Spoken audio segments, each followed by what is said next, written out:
So welcome everyone. This interview is something I've been looking forward to for a couple of weeks now. And it all started about 2 months ago when Sean Becker kindly came onto my Feel Good Friday show and started dropping links and recommending this channel. The channel being FPV Angel, and the subject matters being very wide and varied. And this interview attempts to introduce you to the team that is doing some fantastic research out there. It's got my imagination going wild, made me realise I was definitely paddling in the shallow end, and it makes me even more humble to realise that the world we live in is something awesome, magic, and still yet to be discovered fully. So it's with massive pleasure that I want to introduce you to FPV Angel channel and the APM research team. So welcome everyone. Thank you for coming on the show. Hello, Hi, Robin. Robin. Hey. Hi, thank you. So let's do the done thing, the right thing, and start to introduce you individually, if I may, and just perhaps give us a bit of history as to how your research started and what got you on the road to where you are today. Does anyone like to start? Maybe. Yeah, I'll Effie? start with this, Robin. Yeah, because Thank you. right, when I came to Flat Earth a Mm. few years ago, and I was looking into it, you know, I'd come from a political background. I've been following politics for a few years myself, Okay. and I was watching. You know, you watch politics, you start to see certain characters taking these trips to Antarctica. Mm. And when I found Flat Earth, I thought, oh, well, there's some connection going on here. Something going on at Antarctica that I hadn't spotted before. Uh-huh. So anyway, you know, I made this channel in 2016 to intentionally to look deeper into flat Earth, because I've been looking into flat Earth through the back end of 2015, and I mean, it took me 5 minutes to realize it was flat just watching certain videos, because I already had, you know, you've got things that go on in your mind over years, and certain things in flat Earth jog your memory, and you think, wow, that's why that didn't make sense. You know, you start coming Yes. to these conclusions, and eventually you can find ways to debunk it yourself. Mm.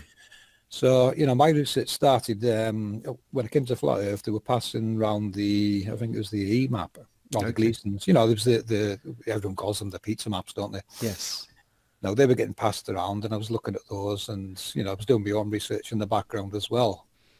And I found some things you could make work on this map, but other things weren't making sense. Okay.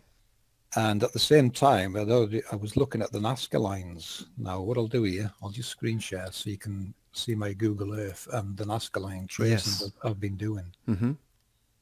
and then give you an idea of what I was looking at and the conclusions I was coming to just by looking at these. So these are in South America, Nazca, Peru. Okay. You can see that, yeah? I'm seeing you zoom into Peru, yes. We're Yeah, getting into right. the blue bits now, yeah. Right. These are the line tracings I've been doing on the Nazca lines. Now, when you look at these, I mean, I'll zoom in and so you can look at the detail. You know, I haven't put all the Yes. animals on yet, because to me, more importantly, was all this structure. Yes. That's what we're really looking at here, detailed structure. I Yes. mean, let's see the detail in this, Yes. and how things, you know, the birds, where they would connect to certain places, and up. There's going to be some things in here blow your mind, mate. There really is. Okay. Well, let's get into that in more detail later, but your initial thoughts were some... My initial thoughts were, as soon as I was looking at this, we're looking at a technological construct, and what I did was I overlaid these over the map. Okay. Which you're showing us now, yeah. Yeah, that's them at Nazca, Peru. They portray them the opposite way around, so you never figure out, you know, if you overlay it on a map, it'll make sense. But when you put them the correct way up, north, south, east, and west becomes quite apparent. Okay. So this big area here on the world map would represent the Americas. I see. And Over up here would be northeast Russia. East over here, so New Zealand would be over here on the world map. You know, what you're looking at here is condensed blueprints of the world map, basically. Well, the technological configuration below the world map, I should say, fascinating. is what it would decode as. And I've got to show you this one as well before we progress. It's, you see that there where it's detailed 3D structure. Can you see that? Yes, I can. And are we looking at it side on for you to say Yeah, that? yeah, Okay. right on, yeah. So you zoom out and it connects to more and more. And we've even got one here that they call the solar clock. Now you tell me, Robin, that is not an antenna. Wow. Because what you're going to notice in the Nazca lines, I've come across at least 4 different types of antennas. Okay.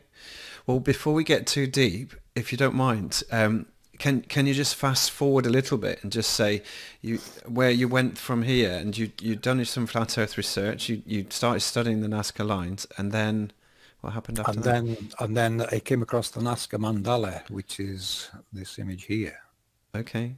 This grid, all this grid is the Nazca Mandala and the Sun Star of Peru. Now, as soon as I found these in there, I thought, wow, I've got to put this on a map. You know, Okay. it became a mission of making this grid make sense on a map. Okay, so this is what found in historical records for the ancient Peruvians, is it? I'm This not sure. I'm not sure what they classed it as. You know, it's to me, it's been there a long time, and they've just inherited the land. okay, and where did you find this pattern? Sorry, where did it? This is a class 1 geoglyph from Nazca, Peru. It's Okay, I'll just jump to Google Earth and I'll show you where it is on the map. right, and your circular pattern there is just There, you creating some. right. That's its s- location there on the map. You see Oh, I that? see. Can you zoom in a bit more? And sort of. It's Yeah, the detail's very poor in Google Earth. It seems to get Okay. worse. You notice that it gets worse and worse, not better and better, which is strange. You know, considering the technology we've got today. So they're, to me, they're intentionally obscuring it. Yes. So this pattern then is something you observe in nature, and you've overlaid it then. Yeah, because when I seen it, the first thing I thought of when I saw it, Robin, was gates in the north, south, east, and west. Yes. You see them? Yes, so these gates, as in the nodal points that are on these concentric circles, is that something you've put there, or they? No, these are all part of the grid. I haven't. All I've done here is overlaid them on this world map. Now I see. the map we're following here is the one produced by one hippie. We call him Series. Okay. And what he did was he took Google images, the Google Earth images, and Yes. what he did was applied an algorithm to square them back off to take out that roundness that they give it.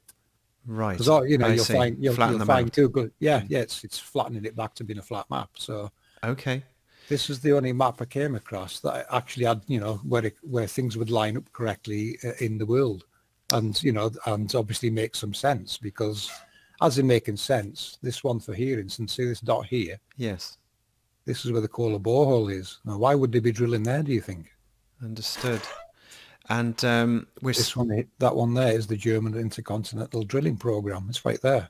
So, they know these locations exist, Robin, is what it's telling me, and they're drilling down to locations. yes, and underneath in the sort of blue pale shading, is that the azimuthal equidistant map, No, this is the Mercator map. the This is what I, Mercator? I call it the corrected Mercator. Okay. And We'll, what? we'll, we'll go through that with you as well while we're using this map. One Conscience has got some images that she's going to bring up to show you why we switched to this map from what people are calling the flat Earth map. I see. So that was the Google Earth maps flattened out again.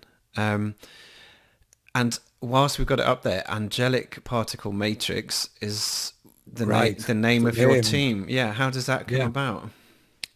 We decided to call it that due to the nature of what we decode angels to be and the nature of this realm. I see.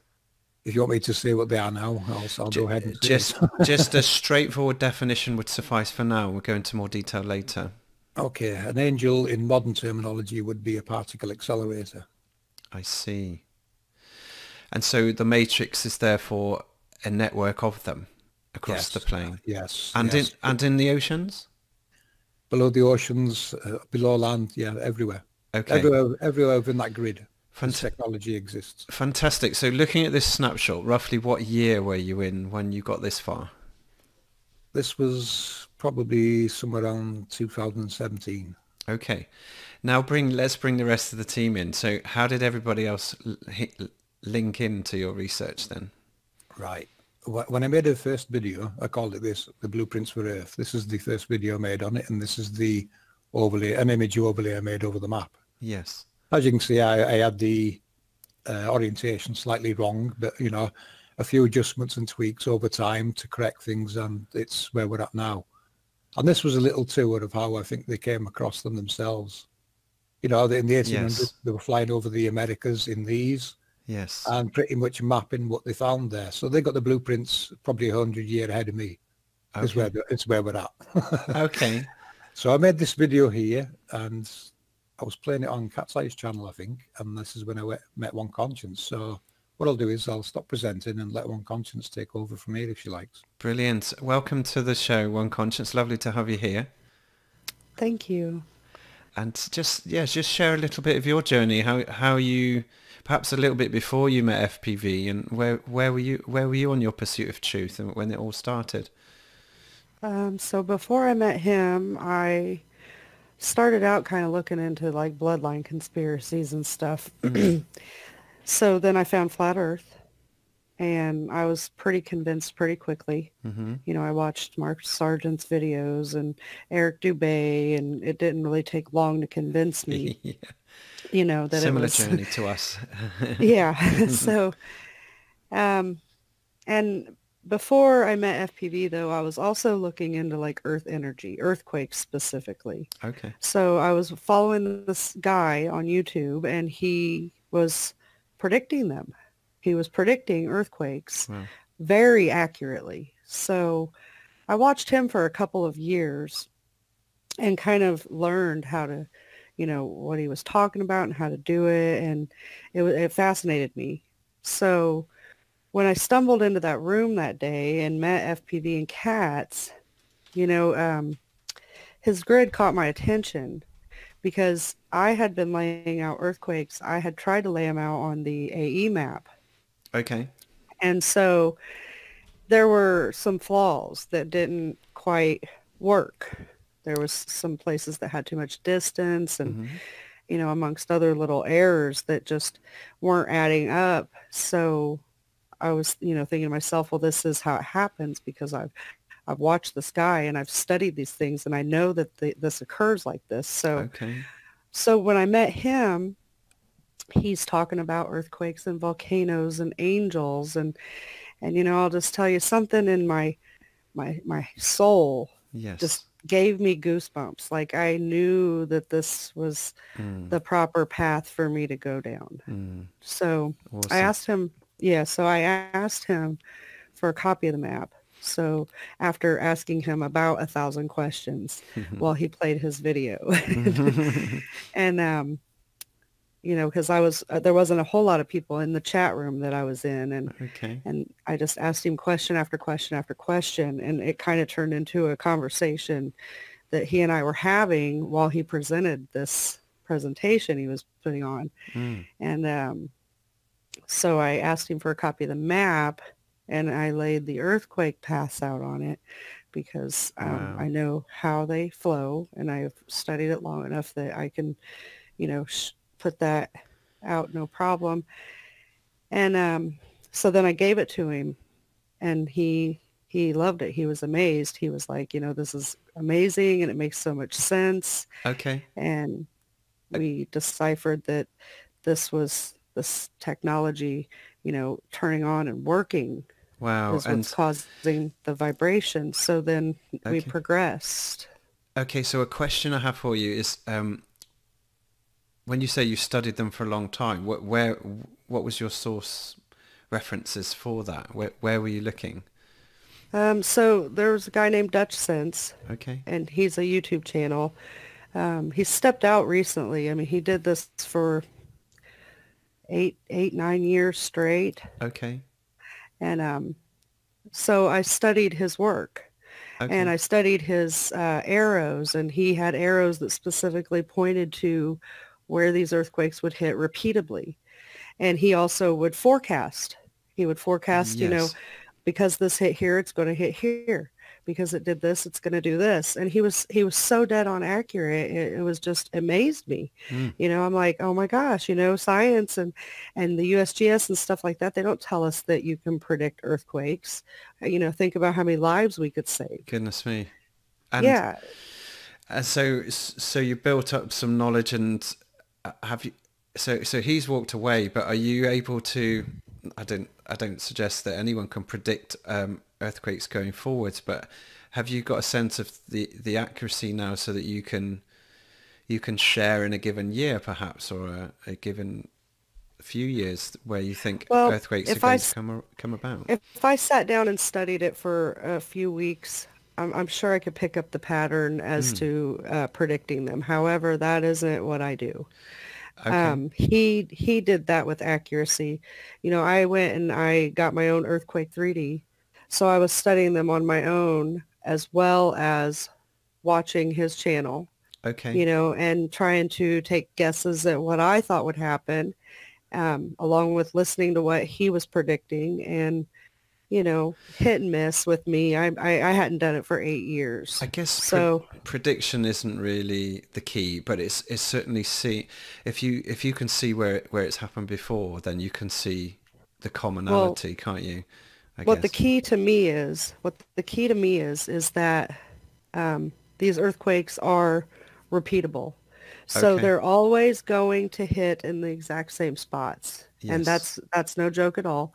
So much that I can make a map with the arrows also and show exactly where they're going to hit. This energy has a flow. Okay. It has a perfect flow, and it will repeat every single time. It comes in from the outside, and it does its flow, and it does it every single, every so many Wow. days over and over. It's repeatable. These things are absolutely repeatable. That's why they're predictable. Do you want me Fantastic. to, do you want Yes, me to play please. this clip for you? Yes, please. And I love your Avatar One Conscious. That must be one of the Nazca patterns, is it? Yeah, it's the condor bird. Yeah. Awesome. Love it. Go ahead, FPV. Here you go. I'll screen share this so you can see what one's talking about. I'll mute while one talks through it. Here you go, one. Please, can you maximize? Yeah, thank Okay. you. I'm not. Okay, I'm so not, what I'm- this is Excuse me, guys. I'm not seeing it. I don't know why. Does FPV need to? There we go. Do you mind maximizing for? There we go. Got it. okay. So what I've done, and I've done it several times through our work, I made a little quick one. So the energy comes in, and it's what it's doing is compressing into the center. And I mean, if you've watched our work, we talk a lot about compression expansion. So the energy literally comes from the two gates, the east and the west, and it compresses into the center point. I see. Then the data I get, I can watch it go north. Okay, so we don't get a lot of data for south. We don't get a lot of data for Antarctica at all. So I didn't put any arrows going down because I haven't seen that data on my own. Okay. But then once it hits the center point, it heads north and it spreads out in both directions like a torus energy field. Wow. Okay, and it's expanded at that point. So once it goes up north, it expands out, wraps around to come back in for its compression. Where those arrows are where earthquakes will hit repeatably I see. every single time. That is a pattern. It's repeatable data, and it's recordable. And it's a sequence chronologically, because is that what you're showing us? Over Yes. time, it's doing this in this order. Yes. Okay. Yes. So it's always coming in from the two sides, and it's always hitting in the same spots. Okay. So I found the map fascinating when I met FPV, because a lot of it kind of follows along this grid that Yes. he's overlaid, and these star halos to form our torus to come back in. Now you have I to see. remember it's probably going south and wrapping back up around that way as well. But I don't get data, so I don't add that part to my Sure. animations because I can't prove that. And just And sorry to interrupt you. Just quickly for my knowledge, you mentioned something called Earthquake 3D. Is that a software package? yeah, it's a software package that people can get for free, Okay. or you can pay $20, and it's a little more enhanced. So Okay. I paid for mine. But that's because I was really, really into it. And that allows you to track and record where earthquakes are coming up over time. Is that right? Yes. Okay. Yes. So I actually used it and I recorded 9 weeks worth of earthquakes and I put little dots on the map for 9 weeks straight every single day. Wow. And that's how I got really good at learning exactly where these things hit and realized a lot of different things about the energy at that time. Thank you. And I guess the Earthquake Watch websites is where you get that from, is it? Where you see seismology reports and anything over a certain scale is recorded as an earthquake. Is that right? Well, the Earthquake 3D, you just go to the website and download it. But And that's telling you where they are. Okay. yeah, it tells you exactly where they hit. I see. And it tells you what the magnitude is and what time it hit. And so you can learn a lot by, looking at this information like, okay, it hits here every day. I watched the same earthquake hit the same spot for an entire summer. Oh. And then kind of as the sun shifted upward, the earthquake went north and it hit that spot. It was following our luminaries. That is so powerful software to be real time and tracking like that. Oh yeah, for sure. And when you say it tracks our luminaries, what exactly do you mean? Well, okay, so with the earthquakes, all of our happenings are below. So what APM has realized is that the stuff that we see above is below. So it's as above, so below. I see. So there's a model below, okay. and we're seeing it above in the heavens. So Okay. what we're feeling in our world is the vibration of the occurrence in the layers below, so we can see our luminaries above. Wow. So the vibration is coming up in the form of earthquakes, which is why it's following certain luminary activity. Okay, would it be a good time to mention the 12 gates at this point, FPV, and the cardinal points? Yeah, perfect time. Okay, brilliant. I'll bring the map back up on the screen. And before we do, I'd just like to mention that Sandra's with us, Coolpix, P900 Coolpix. Thank you so much for joining us too. Thanks. No worries. So we'll bring Sandra in later with some of her research, but we're at the moment I've noted about a dozen points I'd love the team to cover, and one of them is the 12 cardinal points. So thank you for your intro, One Conscience. So I think we haven't quite covered how you got to meet FPV. Did it just your paths crossed in a chat room, or you came across his work and you got in touch? Yeah. Okay. Yeah, and then we just started talking on Hangouts and we progressed. Awesome. Yeah. Awesome. Fantastic. oh, but you forgot to mention one was how some of Dutch Sinter's quakes didn't make sense. Oh, yeah. The antipodes didn't match up, did they?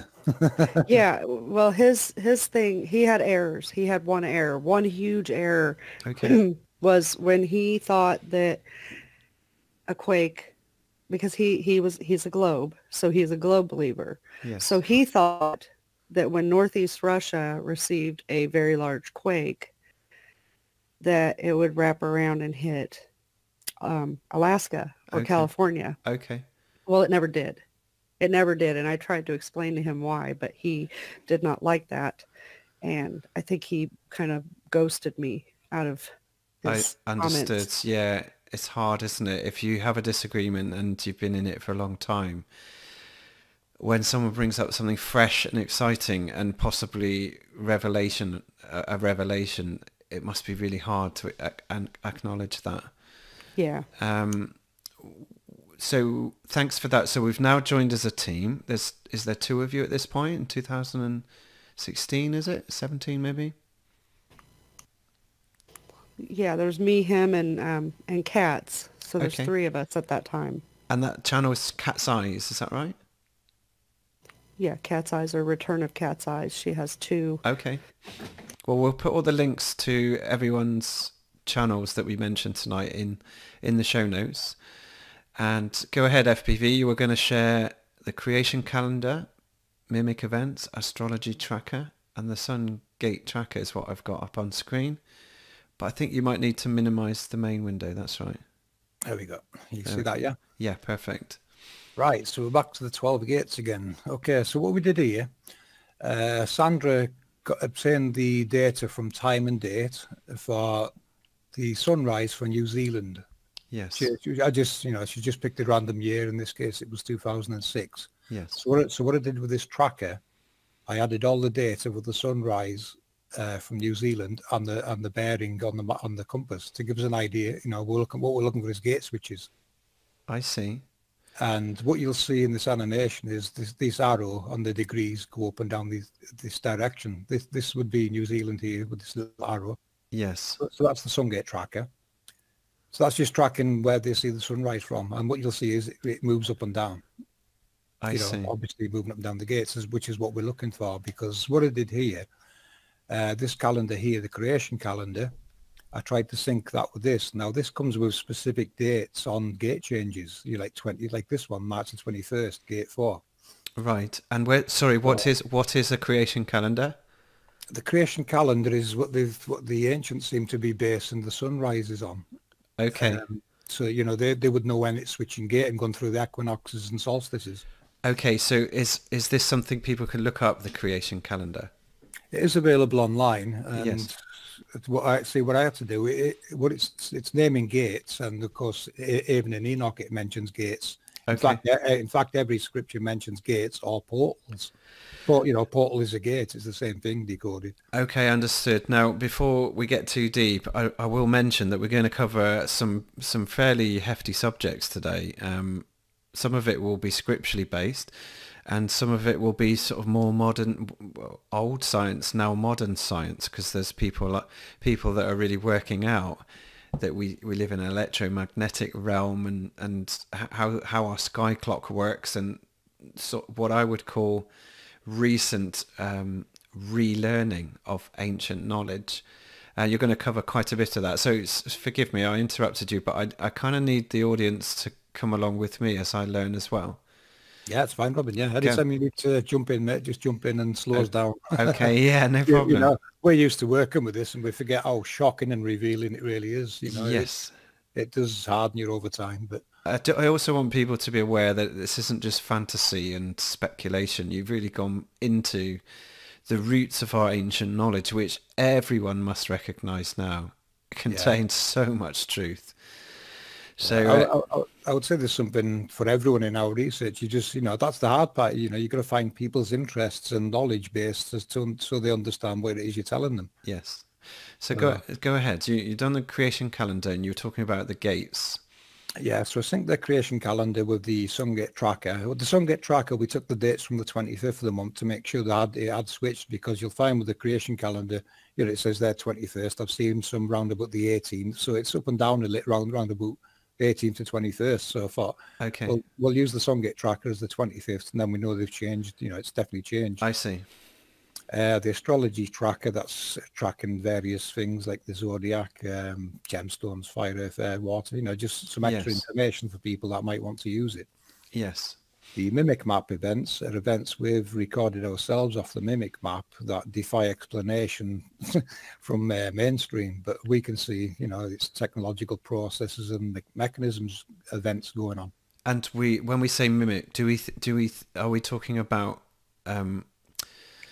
comets and...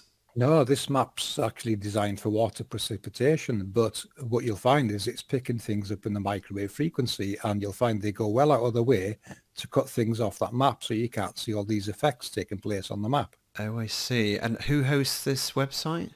It's just type in Google Mimic Map, and it'll take you to a site, and they've got a database going back to probably about 2010, Robin, and you can go for all these images. They're all there, all recorded, and you'll see some strange, amazing events taking place on the world map. And they're predominantly there for precipitation, but you can see patterns because they're recording. Yeah, it's recording water. It's a lot more. It's recording a lot more than it's supposed to be, and they're doing their best to try and filter it out. And you'll actually see where they've cut things out as well. Wow. But you can't hide that they've cut things out. No, because there's a gaping hole, I guess, in the data. Yeah. All right. So will we come back to that later, or do you need to mention what anomalies you spotted? No, we'll come back to that another time. I would rather people just go to the Mimics map site and go for their database, and you'll see what I mean. it's hard to see them on there because they've got them small, but we have featured them before in some of our videos, so they are in our videos somewhere. Very good. Which one? That's hard to remember which videos they're in, but you will find coverage of them in some of our videos. Very good. Right, jump into the waveform tracker. Now, what I want to notice with this is we've got 4 different waveforms that take place over the course of a year. Mm-hmm. I'll let this play, and you'll see. Currently, it's at that waveform there. Hold on a sec. These waveforms physically exist on the map, Robin. They're not just there. You know, they'll tell you that depicts day and that's night. Right. But these waveforms actually show on the Mimic map. And the waveforms are what? Waveforms of the moisture or waveforms of electromagnetism? What Well, what you're looking at is the sun's driver, and the other luminary drivers is what they decode to us. Okay. If you look at the sun, it's always directly in between 2 waveforms. That waveform will change over the course of a year. I see. So, but what is the waveform scientifically measuring? Scientifically, the waveform is basically operating like an oscilloscope, and it's pulsing signals across the map. Now, I don't know if you watched our Heaven and Hell video, but I decoded the Milky Way to be a sine wave. It's actually a sine wave, the Milky Way. Okay. So for those that are just on the basement step of where we are today, so the oscilloscope is measuring. Are you just? Oh, no, the waveform is the actual driver pushing the luminaries across. Now remember, from our perspective, the sun is a vehicle in the underworld being propelled east to west, and then it returns. We see its effect in the sky, and we call it the sun. Oh, I see. So I'm still struggling with what scientifically that oscilloscope is measuring, because it must. Are you saying? No, it's not measuring. It's the driver, Robin. It's actually pushing them across. They are reacting. You know, you're looking at electromagnetics being repelled by sine waves. Sine waves are driving them across, basically. I see. I hear the conclusions that you're making, but I'm struggling to describe what that waveform, because this is not your waveform monitor, is it? I'll give you one that you'll recognize. Rahu would be this waveform. Okay. Wait a minute, right? So this. Wait a minute, Rahu's in the north. Sorry, Rahu's that one. You see how it changed? Yes. And this bottom one would be Ketu. And that. But whose oscilloscope is that? That's just an image. That's just an image that I overlaid some information from Time and Date on. That information in that screen comes from Time and Date's own animations. I see. Got it. Finally, the penny's dropped. So even they have to use these animations of waveforms to depict. You know, they're telling you it's day and night. Yes. But to me, that one there is driving the sun. The sun is always the same distance away from it. It never gets closer. It will overtake the moon, which is what I put down to the lunar phases. I see. This crossing the moon could possibly be what's causing the lunar phases. Now, I stopped there.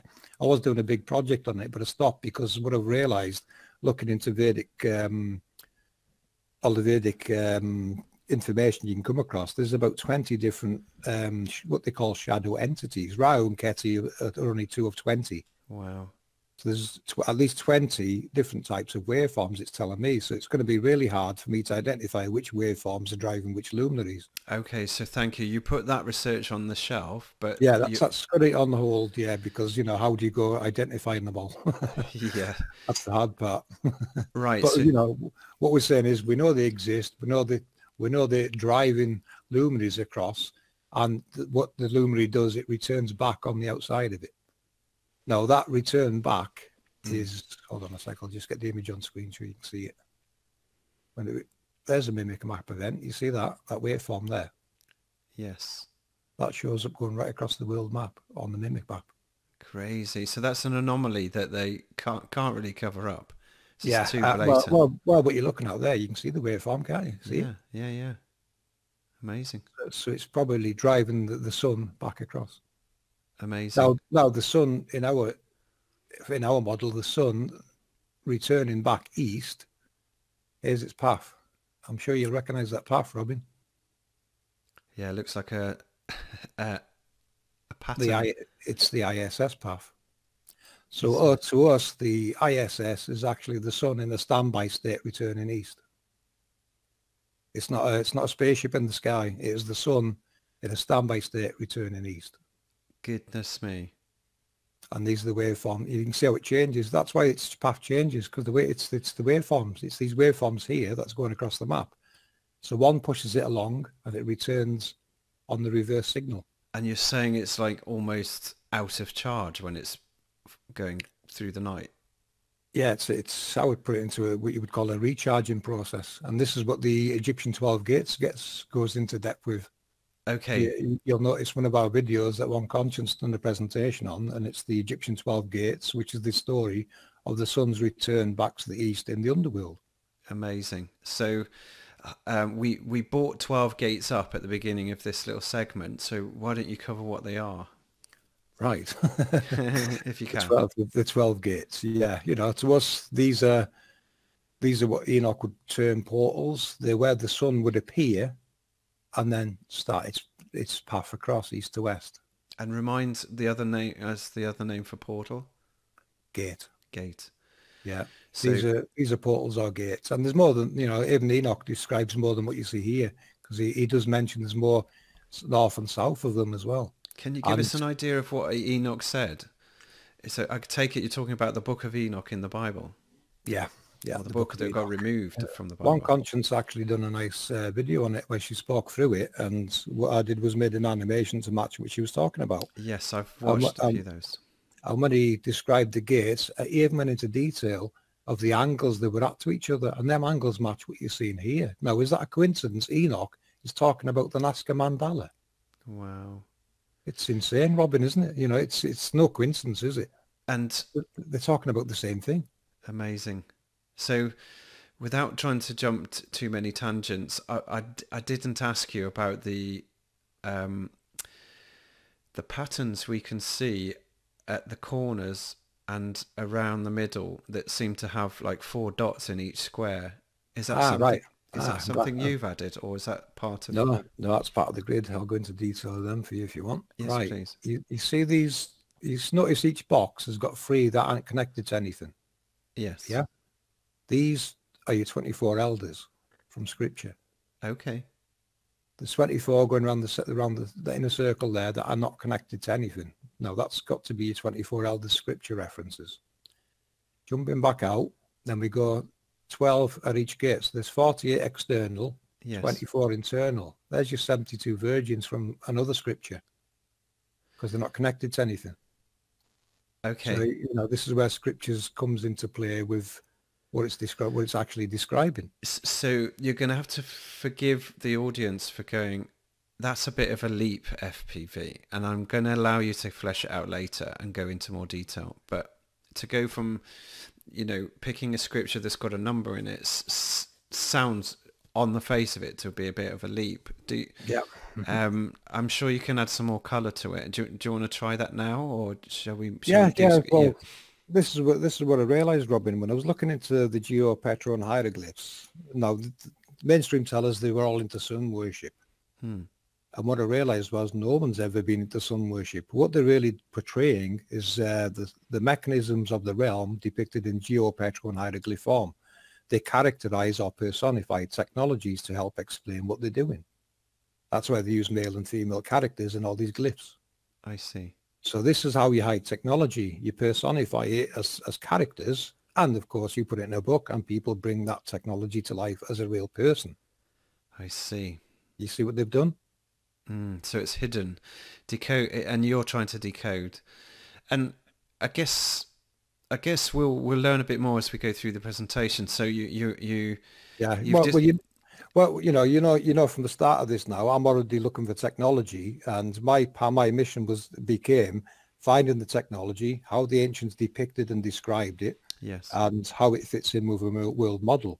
And that was a surprise for me, Robin. I did not expect to see the same glyphs everywhere on the world. You look at spirals and things. They're all. So it tells me that was probably our written language back in those times. It's not unique to Egypt. It's everywhere. And that's borne out in lots of researchers now, all the hidden histories guys, Martin Leaker and the likes, they've found a lot of this in their research, haven't they? Yeah, yeah, yeah. You're going Awesome. to see people everywhere looking at it. Mm. But, you know, to connect it all into stories telling you how the world works is what it's doing. Yes, and my mind's already going now about architecture and like harnessing this stuff, but we'll cover that, I'm sure, in another segment. So, okay, so these dots are on the original Yeah, Peruvian template. yes. They are. All that grid there. What you've got here is a 12 by 12 grid. So there's your 144. Yeah, And you've got 6 squares, 6 circle, and 6 rhombi. There's your 666. got it. So, you know, so you can pull bits from scripture from there. People will say we're cherry picking, Robin, but so are they. Yeah, They're cherry picking stories that fit what they want to believe. understood. I'm looking for how the technology fits into it and how they've described it or tried to hide it in some cases. Yeah. And So we can see that's changed over time. one of the things that's jumping out to me is Antarctica seems to be at the bottom and it's not been stretched around. Is that because you can't do anything with it at the minute? No, this is what you're looking at really is, you know, a world map is basically a strip of data we call a map, and it's obviously part of something larger.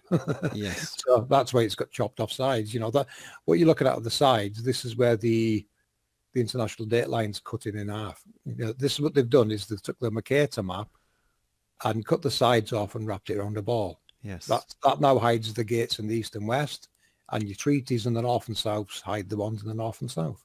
Got it.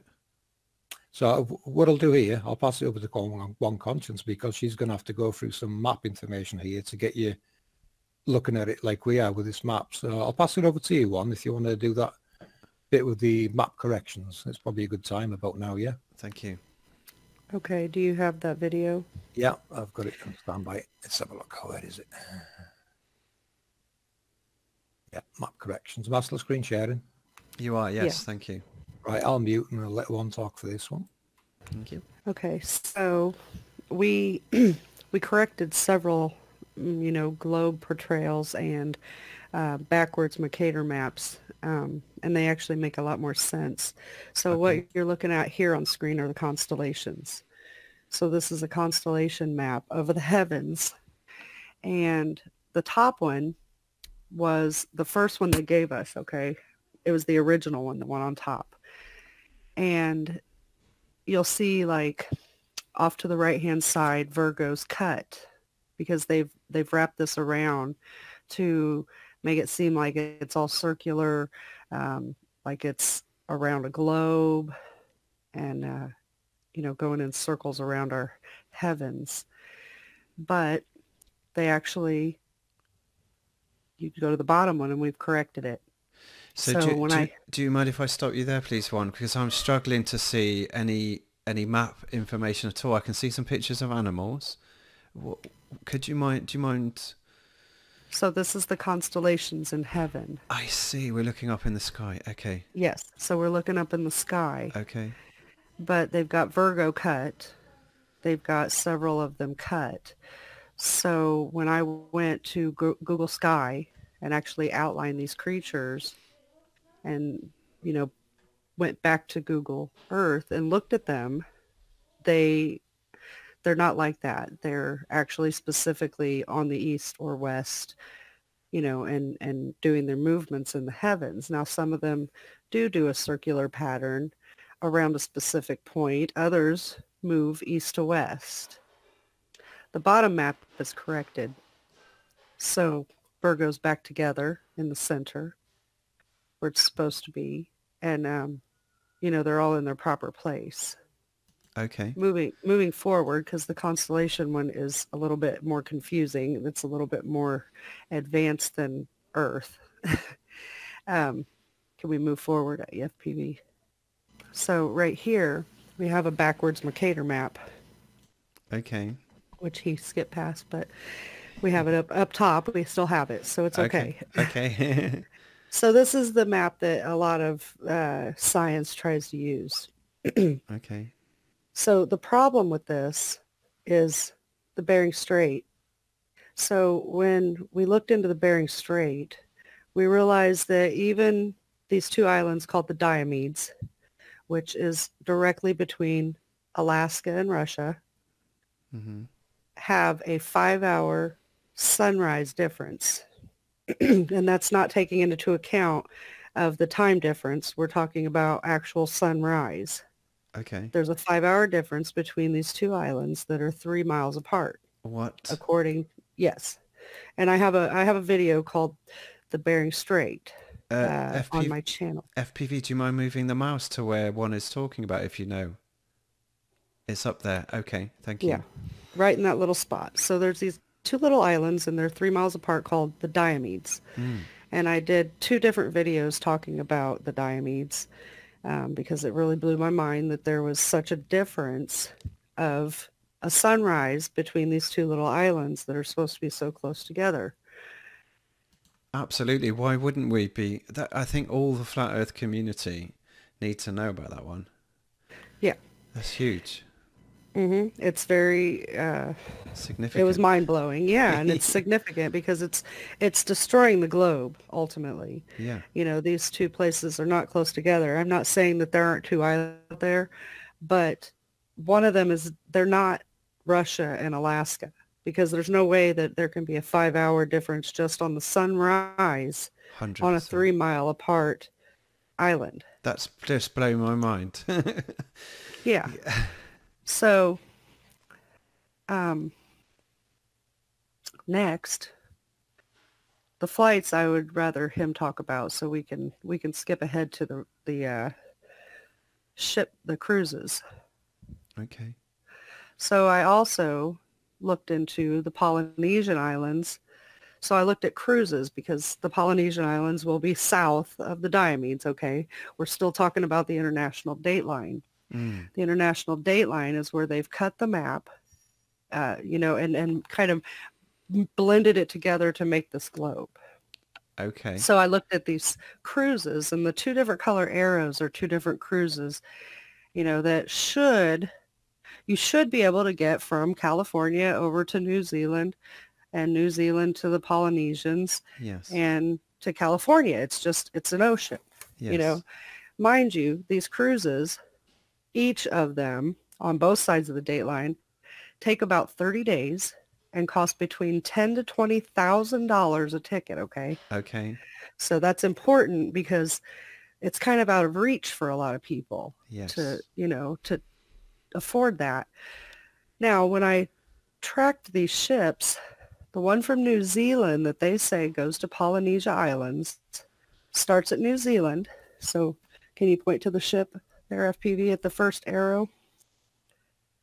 So right there. Down the Okay, no, and we're near just the going to bottom, follow yeah. the track. So what it does is comes up around New Zealand, Uh-huh. goes over to Australia, goes around the coast of Australia, comes out to a couple of little islands, stops before the date line, turns around, and goes back to New Zealand. Got it. That takes 30 days and costs $20,000, Wow. Goodness me. which I'm sure it's beautiful, but we could totally get lost in the ocean. They could Yeah. tell us we're going anywhere. Any of these islands could be anywhere. Mm. So the same with California. You get on a ship in California, Baja, California. Yeah. They say you're going to the Polynesian Islands. You come out to Hawaii. You do a whole roundabout around Hawaiian Islands. Come down, hit a couple of islands out in the middle of the ocean. Mm-hmm. Come back in east and go straight back up to California. Never once do either of these cross this international date line. Not once. Interesting. Right. So that right there is telling us that this date line is not what they say it is. What you're talking about is 2 opposite sides of the world, according to our map and our research. Okay. So, but they're trying to say, that all of this is in the Pacific Ocean. Right.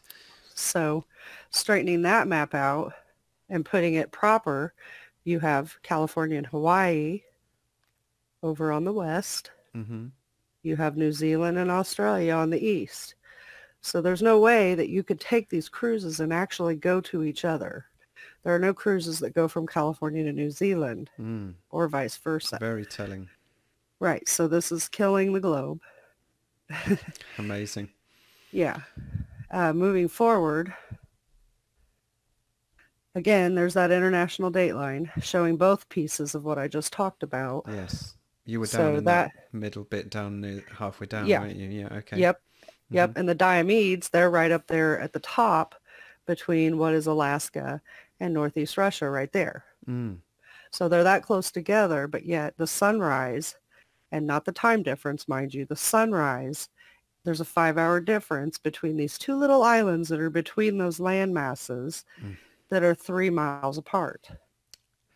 Wow. So content creators, go and make some videos on that. Right. Yep. Because other people have looked it up and they've backed everything I said. So, Amazing. you know, next it'll be the Ring of Fire. So looking at the backwards map there of the Ring of Fire, they say it's this big ring of fire where all these volcanoes are. Okay. But correcting that, it's actually the hot points here where we're going to come into our compression. You know, all of this technology is going to create a lot of heat. Okay. There's also going to be fire right across the equator. It's the fire in the middle. The pyromid is the fire down the center. I see. And all of that is due to the waste and recycle system of the volcanoes, which are along both sides on the two coasts. This Yes. ring of fire is not a ring. It's more like a line that's compressed in the center and expands out. I see. And that's due to the gates and I think all the happenings of, the accelerators and Okay. the stuff that's kind of getting hot and melted below. It has to have a place to release. I see. So we're saying as to connect the dots from one of the earlier slides, we said these circles make up they're mapping what's above and below, and there's some particle accelerators underneath. Well, there's The ground. 30,000 particle accelerators in our world, Wow. and most of us don't know that And how did you come to that number, if you don't mind me jumping? because you can look it up. Okay. I've looked it up. when I've you, mapped them. okay, so when you say you've looked it up, what did that entail? Where did you look? I looked up particle accelerators in the world, and it gives you an entire list Oh, I of see. many, many, many. I don't think all 30,000 are listed, but it does tell you that there's 30,000 particle accelerators in the world. Man-made ones. If they're man-made or already here, this technology of our world that's creating our world and everything in it, and they just refurbish it or just take it and call it their own. I can't say that. Okay, so CERN being one of the most famous then. CERN is the most famous, and I it's see. the one that most people talk about, but there's 30,000 of them, one of them being in my state that I live. Okay. It's up north, and it was actually the largest accelerator before CERN was supposedly built. Okay. But I've looked up pictures to see if there's any photos of CERN being built, and I really don't find a lot Wow. that shows that CERN was actually built. So do But we you would think it might have just been adopted by those that thought they controlled the world then? They took over it. That's what we think, yes. Wow. Can I comment here? Yeah, please. Yes. Well, so you can see so far, Robin, what they've done is to hide what the world is. They've cut the map and wrapped it on the globe, yeah? Yes. And the international date lines now hide anything beyond. Yes. And they control the shipping and airlines. Yes. And then we've got the treaties in the north and south. So that's us restricted for full exploration, really, isn't it? Yes. Understood. But what we can work with is the data therein, all around us. The real world. What you're going to find is we work with real world data. We look at it, accelerators. Now, it's so easy for someone to say they built something, paint it up, and plug a few things, monitoring equipment in, and say, "Look what we built." Yes. For all we know, they're probably just monitoring what it's doing. We don't know. Amazing. Or it is a copy, but it's hard to say. So forgive me, you're blowing my mind because I've done 3 months of research with you. You're covering chapters I've missed, and my mind's already blown. So goodness knows what people watching right now are feeling. So Go ahead. One, did you want to carry on from here? Yeah, just one more map Okay. is going to be the Aurora Borealis. So the Aurora Borealis, when you look it up, they tell us it's that circle, that semicircle on the left. However, when you straighten it out, it just goes straight across. Oh, wow. We haven't really concluded what that is. You know, it could be some kind of a gaseous release. You know, I've had my theories, and I'm not saying that any of them is something that I would stand true to. You know, one theory being east and west is a solid release, and north and south could be some kind of a gas release. But I'm not going to stand by that at this time because, Okay. you know, but we're trying to work on possibly what that is. FPV might have his own theories on that, but the north and south do get the aurora. You know, there's one in the north that's very famous, and then there's also one in the south that people from Australia see. Okay. You know, and I actually confirmed that through a YouTube lady named Trouble About quite a while back. Yes. You know, I asked her, is that a real thing? Does it really happen? And she said, yeah, I've seen it. So. Wow. And I totally rejoice in the fact that, you know, you remain rooted in what's real, but you're still prepared to use your imagination, because this is how we make the next step, isn't it? We have to stay creative. Otherwise, we know, for instance, if we stick our minds in the box of today's science, we're going to get very lost in quagmire of nonsense, aren't we? So I appreciate the fact that you stay rooted in what you know, but you're still prepared to consider the options, which is, it sounds like this is what your team's been doing for 3 years now, is it? You've been together? Yeah, I think almost 4 years, Awesome. 3 years. Amazing. Something like that. Amazing. So thank you very much, Juan.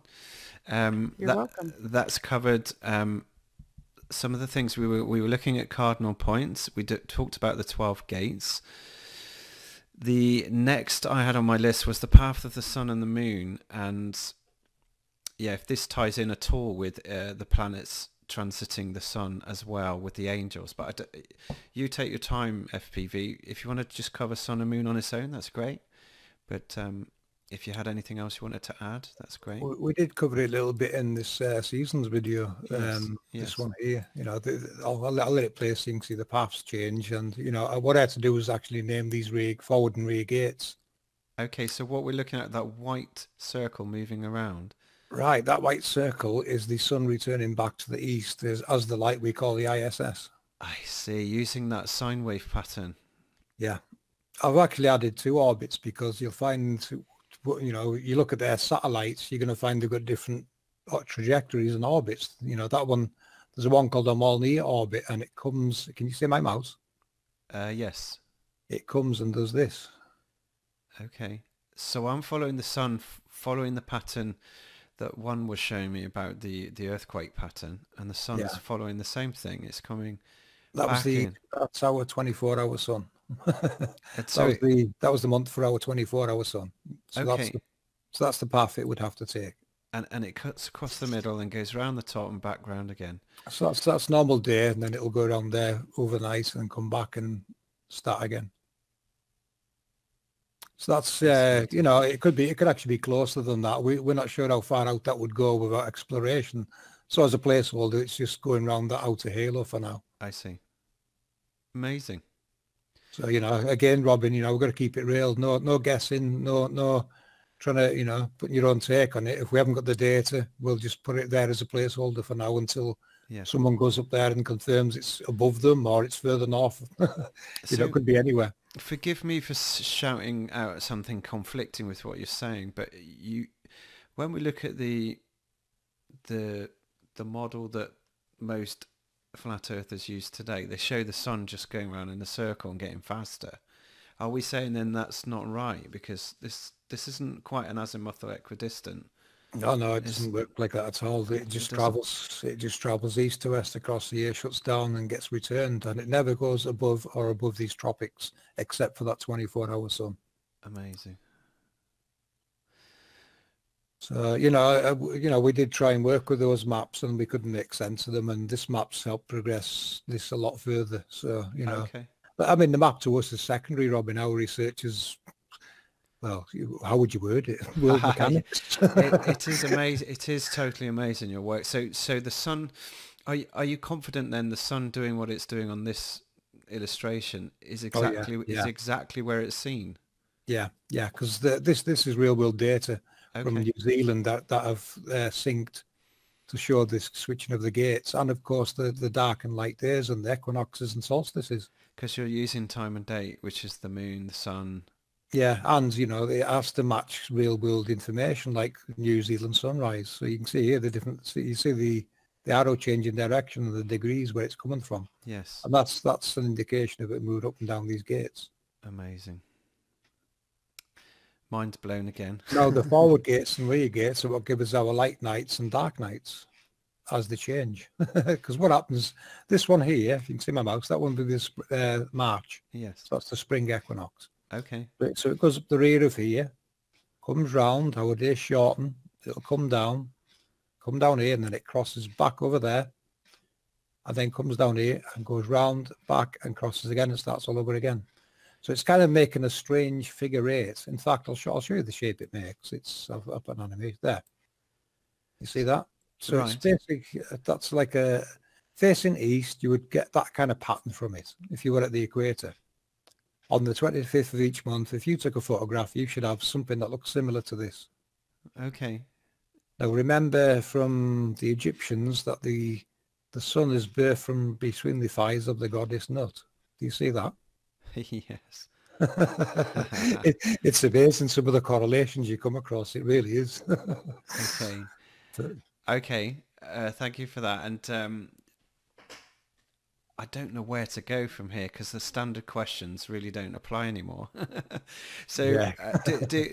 does the moon, have you got something on the moon as well? The moon, right, the sun's taken roughly 30 days in each gate. So over the course of a year, that's your seasons.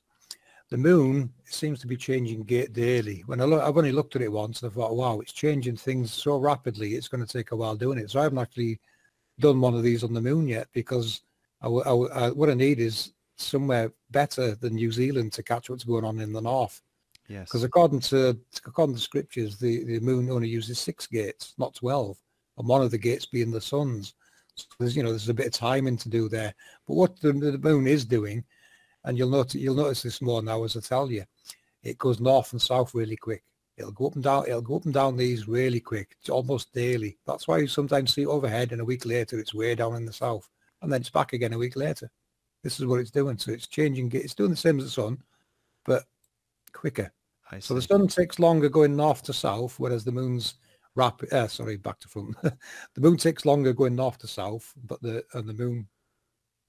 Did I say the sun or the moon there? The sun. The sun The sun takes. takes longer going north and south, yet Yes. the moon does it daily almost. Okay.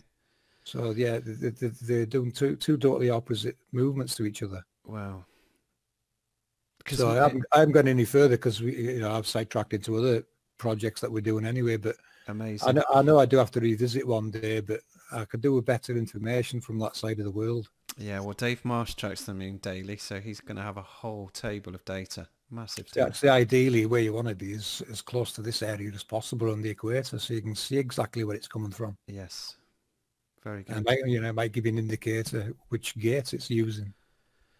Amazing. But if it's only using one sun gate, it's already suggesting it's using some that we don't see here, isn't it? Wow. Right. Which Enoch does reference. He references quite a lot of portals, not just these. He mentions these 12, but he also references others to the sides of them. To the sides, So- as in off the grid here somewhere. Yeah, they could be further back, further forward. So, yeah, and these also, if it's using these front and rear gates, you got to remember if it's using the rear gate, it's going to take longer to cross, whereas forward gate, it's going to come across quicker. Now, I've noticed people making videos saying they've noticed that it's speed up. These gate changes could be the answer to why it's speeding up. It's not speeding up; it's just got a short distance to go, so it's going to get there quicker, isn't it? I think I follow you. Is that because it's being slightly north is Yeah, well, it's a bit it's less. closer to landmass. It'll have a few thousand miles less to travel. So if Okay. it's set off from that gate there, Yeah, it'd take X amount of time to get to that gate there. Whereas the rear one, it's got further to go. So I you're see, going to yeah. see.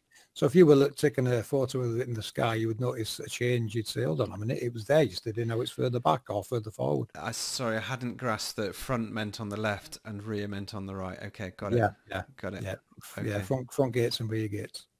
So short days, long days, basically, isn't it? Yes. is what you're looking at. I Our see. short days now are long days.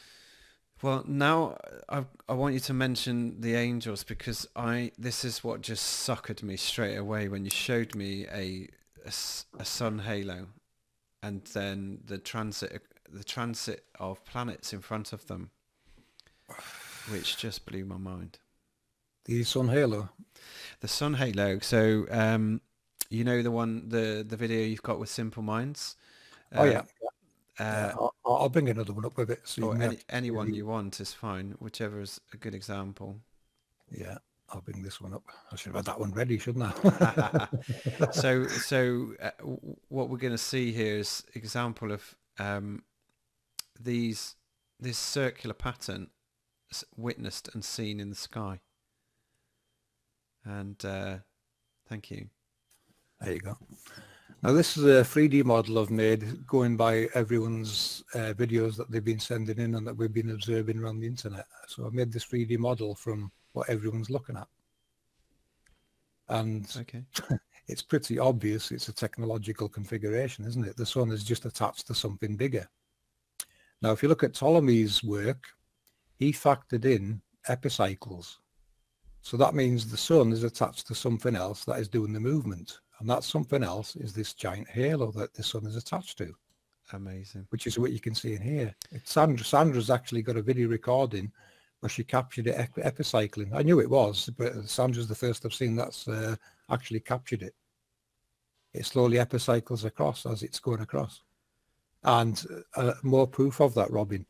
When people were doing the solar noon sun tracking, Yeah. they noticed that the sun appeared to pause. That's just it. That's just this getting to the end of a rotation, then it starts going back again. That pause is when it gets to the top, and then it gets to the bottom, and then it gets to the top. It's going to seem to appear to pause now and then. Yeah. As You it follow? does, as it does the ellipse coming back again. Yeah. Yeah. Amazing. And this here is where I tied it to the scarab beetle that the Egyptians, people say they worship. Oh, Shape of it from the top. I just lost you for a second there, FPV. You're talking about the Egyptian and the scarab beetle.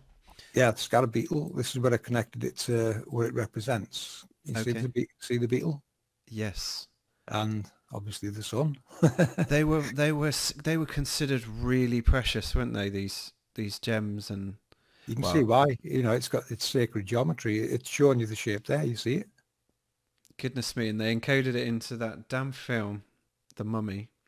Yeah, The most precious. You're going to come across the sacred geometry in films, music, and everywhere. They portray it like there's no tomorrow, but you know, I don't think they understand what it really represents. I think the people that are in the know do, but as we decode it, we come across a lot like that, a lot of coincidences. Yeah, well, that's just one that sprung to mind. Okay, this is so cool, and you've got a series of about 14 of these videos, haven't you? Yes. Yeah. Amazing clips to music as well, which is equally as inspiring. And this is what I've been playing. I played a couple on my shows recently, and they just blow me away because you can now. You've mentioned a couple of times, FPV, that eyes to the skies and know thy world, which are your two catchphrases on the channel. But you also talk about these signs and wonders becoming more and more apparent. What did you mean by that? Right. What we discovered was Sandra bought the Book of Miracles. Okay. And once she started looking into it, she found halos in history. Okay. They're actually in the book, these halos. Are they really? Described Yes, as we're seeing them here? Yeah. If you look at our End Times Decoded videos, you'll see 3 videos where over the course of them 3 videos, we've, featured parts out of the book and related them to what you're seeing in the sky now. Amazing. Because, you know, what we realized was what you're looking at is a cycle, and every 400 years or thereabouts, you know, we're not too precise in 400, but somewhere around 400 years, this event happens. And what the end times means and Revelations, it simply means the construct reveals itself in the end times. The end of a cycle is what it's trying to tell you. Awesome. I bet So you. obviously, I bet you you know, people are shivering now in chat room, like I did. you see how it all comes together and makes more and more sense, don't you? What it's actually telling you. Goosebumps one. Yep. And So what we did with the, you know, the Book of Miracles, what we did there, I thought we'll divert from what we're doing here, you know, putting this content out. We'll go and decode the Book of Miracles and show them how it rates the cycles, and the same as exactly what we're detailing here. So they can see, you know, it's time for it to show. The signs are in the heavens, it tells you, and they really are. You know, it's showing you. yes. There's a mechanism change coming up. Now, mainstream are going to call that a pole shift event. You know, call it what you like, but it is definitely mechanism changes, and this is the destructive parts of our history. Yes. FPV, do you mind bringing up a video that showed the angel going past, was it Saturn? Or was it a planet? I'm not sure If you can't find it, don't worry, but there is one that shows the Jupiter. The there's lunar the wave thing. Yeah. yeah, Oh, it's the lunar wave, right? let's bring that up because a lot of people will remember Crow 777's work. Right, the lunar wave you're asking for, yeah, Yeah. right, okay. Right, so the lunar wave, I made this video here. It's this is 1111 Codes channel. You see this? You see this in the sky? Yes. Right, so very rare you see them at daytime like this. And the chemtrails didn't work that day. No, it just looks like a normal cloudy day, doesn't it? It does. Yeah. But this is revealing a projected halo. Yes. And this, well, this, I was going to say this, but these, there's more than one. These are what people are recording as the lunar wave. Now, when the moon goes past in the background, all it's doing is illuminating there's something in the foreground, and that something is one of these. Okay. Amazing. And yes, I'll just leave it playing because I know that your viewers will want to watch that as well. Yeah, and what I love is I think it's episode 13 of the Halos that you've got with Simple Minds. One of your subs has gone, this one's for you, FPV. It's the best one I got. I love it. It's people on the ground doing their own research and sending their clips in. Yeah, and that's exactly what 1111 Code did here. You know, he looked around, he thought, wait a minute, that's by itself. You can see him there checking out the sun to see, you know, the sun's over there. So what's this? Why isn't that part of the sun? You know, he knows the part of the sun halo. Yes. But what he found was, you know, he come outside and revealed a stationary halo. Okay. Now we can get into what they're called as well. You know, even these have got a name, Robin, a scriptural name, believe it or not. Okay, what would you call those? Do you want to go into that one? Yeah. Right, They would be called. I'll just put this one here. Yeah, they'd be called seraphims. So seraphims have 6 wings. 2 covers their face, 2 covers their feet, and 2 are to fly. When you look at the sarcophagus, do you see the wings? Yes, I do, yeah. So they're stationary. They're stationary halos. Okay, that's interesting. And So that was a nice surprise, wasn't it? You finding the sarcophagi having the wings of an angel on. So what it's telling, so what the sarcophagi is telling you, Robin, is the sarcophagi represents a room below with technology in. I see. Remember, sarcophagi is just a sealed room. Now, scriptures mentions the angels on the underworld is the angels' prison, and it literally means that. What it's telling you is the 144,000 from scriptures. The seal of 144,000 is 144,000 sealed rooms below. Okay. And when we describe these rooms, are we talking about sort of chambers that's part of the machine or the mechanics? Yeah, you have to be looking at a structure, a very large complex in various layers, it seems, as well. Talking to Santos Bonacci and even looking into main beliefs and things, you're looking at 6 layers below us that's full of technology, is what Wow. it's telling you. Which, so sorry, did we interrupt you, Juan? Was there anything you wanted to add to this? No, but I can show you the layers if you want to see those. Why not? And when we finish that, can we bring in Walter Russell and Santos Bonacci's work? Something I meant to ask you fairly early on, but we can bring them in a minute. Yeah, I'll get them ready while one has a chat. Hold on. Okay. So one, did you... Okay. Go ahead. Let me get the picture up. So the layers in the rooms, they show us this in Egyptians. The Egyptians have put this on their walls, all their temples and stuff like that. So you see the layers? Here we have a layer. Yes. Here's the workings going on in this layer. Yes. Okay, and then we have another, floor, roof. Here we have a layer. See the little star they're projecting? Uh-huh. They're showing us these processes. Yes. Here we have our sarcophagus, our room, This would be our whole room with our layers. I get it. Because Okay. the large body is way bigger, and that's the room, than... Yeah, I got it. yeah, Is yeah. that supposed to be a boat? No?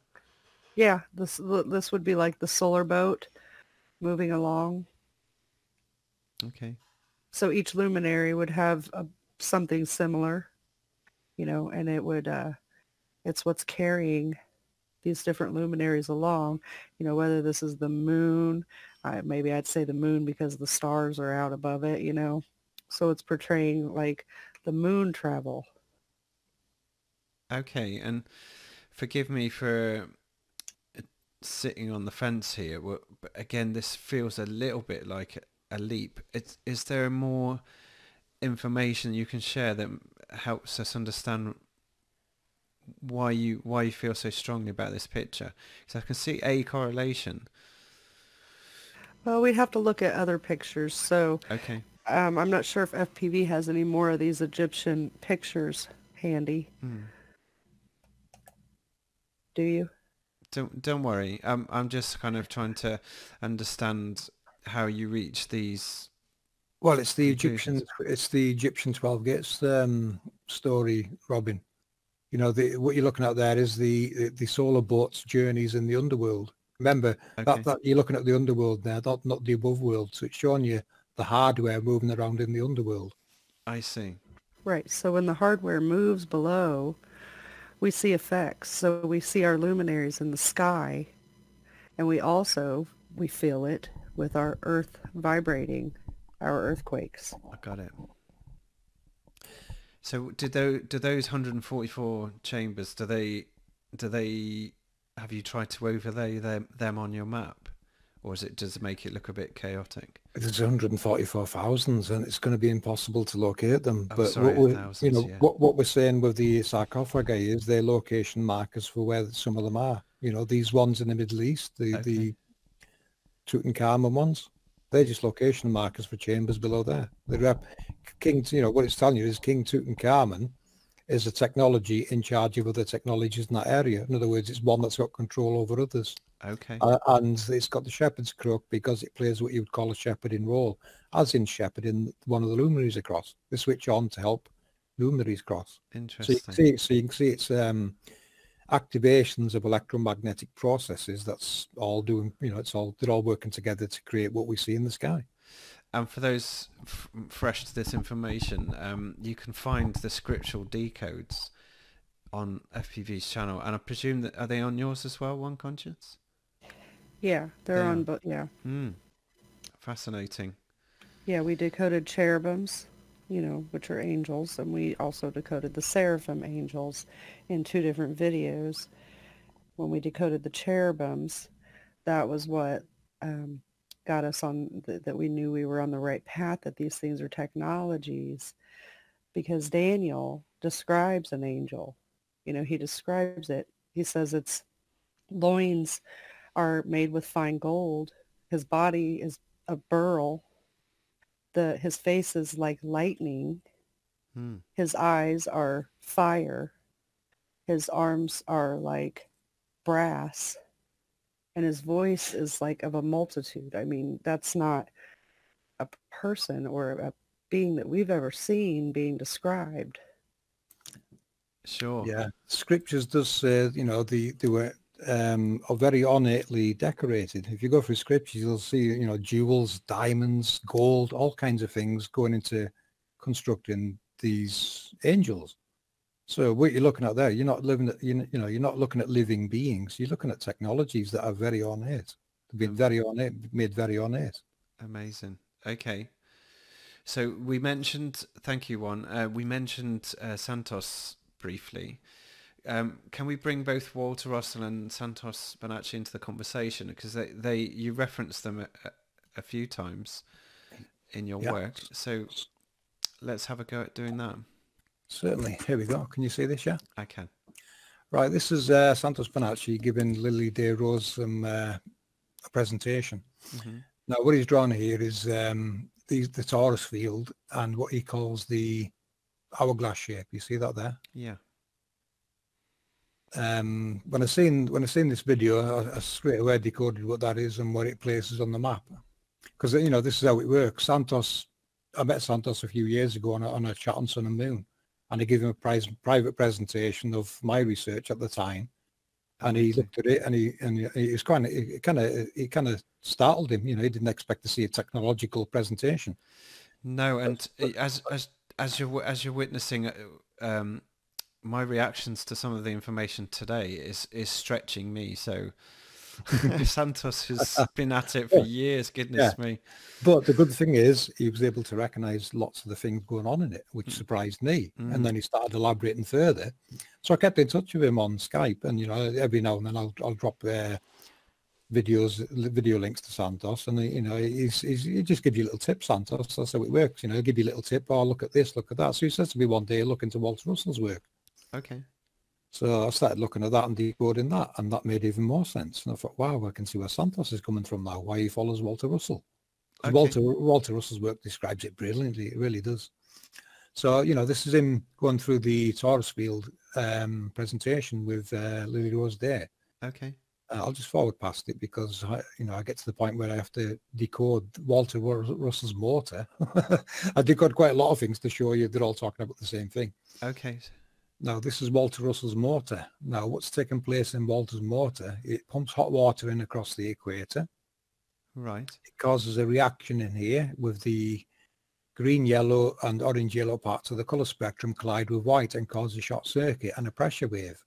That pressure wave is sent north and south, and these are harness points where you would harness the electrical energy it creates.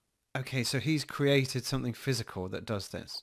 Yeah, this is Walter Russell's. Yeah, this motor here, he built this. It was about 6 foot in, took about 6 foot of floor space up, and it ran a 52-room university with every need it ever needed, and it still had power left over. Okay, so you mentioned the equator. You just meant in the middle of this machine. Yes and no. Okay. Okay. That equator also applies to our equator. Right. This is modelled from our realm works, believe it or not. Right. Big jump coming up for you again. Okay. Now, Walter goes into how it works, how it divides and multiplies the sex pairs, etc., etc. And this is a proven concept. He proved it worked. Okay, so he built a physical machine made of metals, coils. Yeah, coils, metals, a pumping. The only moving part in it was water being pumped across the centre, hot water.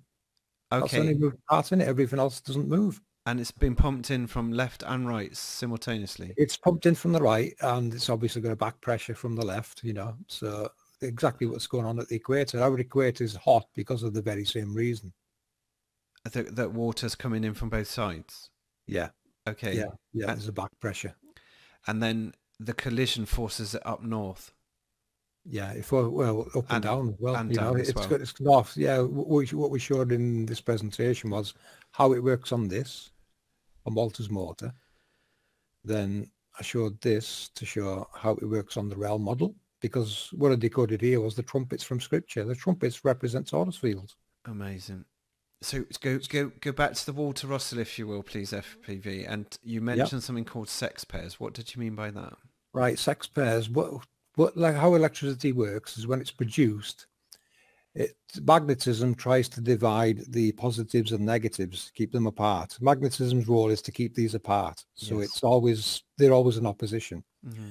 So what this build is doing is giving magnetism the chance to divide the sex pairs. That's where you get a big plus and a big minus. So you can see what it's doing as the pressure wave's gone up here. Yeah, it's dividing the positives and negatives, and it happens over a case of 4 times on each pole. Okay, so charged particles go naturally to the positive and negative. Yeah. Magnetism will do what it does. It'll divide them. Okay. And so what it's doing there is it's using this bar. If you look, it's tapered, so it's got pressure zones on the bar. I see. For it to create like a pressure zone there, and that's where you would harness. And same there, and same there. It just narrows the bar. You look at that bar there on the left, you can see how it narrows. And how would they get the energy? Is it because of the force in which it comes out the top? It's not so much force. It's just that all it needs is a pressure wave and harness points. Really, it's very basic and simple when you look at it. Okay, so it was powering a university by. Sorry, I'm being a bit thick. Yeah. Once they started generating electricity, he had this running back to keep the pump running to pump the water in. Okay. The rest on itself. So all these harness points are positives and negatives that you can send around the university. Oh my goodness, free energy. So that there's like a big battery, isn't it? You've got positive and negative, same there, and they're all different potencies. It multiplies up to a times of 4, and it's perpetual. It's constantly running. Amazing. And like you said right at the beginning, no moving parts, just the water coming in. Just water coming in. Let right hand rule in, left hand rule out, and that collision in there is what causes this pressure wave to generate free energy. Is Walter still around? No, he's not, sadly. Okay. He'd have been proud. I think he'd have been proud of what we're doing here. Amazing. So forgive me for being ignorant on Walter Russell's work. That is awesome. Another massive red pill dropped. Okay. Well, that's another APM promise. We're going to decode everything Walter Russell made to show you what it actually relates to. Because what I noticed was people a lot more intelligent than I am look at his work and they can't figure out, they've nothing to relate it to. That's why they don't understand it. But we can see what it relates to and where it originates from, the concept. Amazing. So what we're going to do is bring it all to life and show you and break down every part of it and what it means and how it works in the real world. So that's our mission. Fantastic. Wow, salute you all. Amazing. So let's move back over. You were overlaying this onto the... Right, so I used the same principles. Yeah, I used Walter's principles on the realm. And of course, that's why we see the equator being red. It's the same process. So we've got compression across east to west and expansion north and south. There's your German cross, your Maltese cross. I've even looked at the Hopi, decoding some of the Hopi glyphs, yeah.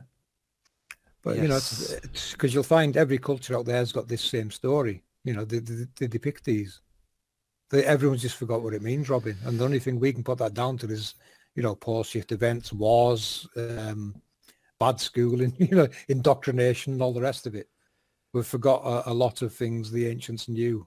And again, this is just why I love your work, because you're pulling in threads from scriptural, spiritual, esoteric, archaeological, geological, astrological. It's all coming in, and just general data as well, just data for things. So where would you like to go from here? Because have we covered Walter Russell enough to say that you've gone, you've taken what you've clearly overlaid now onto the realm? Was there anything else about Walter's work that you wanted to mention? You're going to see a big breakdown a bit in our next video, an amazing video, the next one. It's going to blow your mind. If our videos haven't blown your mind before, this next one's going to. They already have. It's already mush on the floor, but I'm loving every minute of it. I'll just show you this image and then we'll move on to another subject if you like. Yes. This here is what Walter calls the gravity is basically a pressure recorder. Now this grid here, you see this grid? Yes. And what I've done with this was, I've done the same with this. I overload it on a map and grid. And lo and behold, the Help One Conscience's earthquake data come into, you could see it visually taking place now with this. One, did you want to step in? I mean, the only thing I could really add to that is, Walter's motor and this pressure system is what the quakes are the effect. Yes. So the cause is this. This is the cause of the earthquakes and the vibration. So, as the water, the energy is coming in and it hits that compression point, we're feeling the tremble on our surface. Yes. These are different layers below. Different things are happening in different layers. I see. And reminds me, FPV, where did this grid come from again? This overlay that's lit up in white light comes from where Walter Russell's work. Okay. And what I did was I overlaid it with a map and grid. You can see it actually starts pointing back towards the gates. So it looks like man's, made a representation of the technology below. Oh, wow. And I bet you the Nazca lines are on these as well. They actually complement the Nazca lines because you can see there, look, they fit in perfectly with it. Unbelievable. Everything makes sense. And all these, where the green lights are, all these are hotspots for quakes and other events. Yeah. And we can see this on our ocean floors. Oh, yeah. Yes, you might want to show Robin them, the lava tubes one. Show Robin the lava tubes that lead up to these. I was going to mention volcanoes and geological patterns, which is kind of coming next, I guess. We could try that now. Yeah, might as well jump to that, I think, yeah. Have you got them on screen, one? Yeah, let me get them. Okay. So this is one lava tube. Let me just maximize you 1 second. There we go. So see how it's constructed? See the push? See the grooves in it? Yes. These are lava tubes that people explore, completely cleared out of lava. They appear like they're some kind of constructed with these grooves. Oh, yeah. So there's like a clearing that occurs.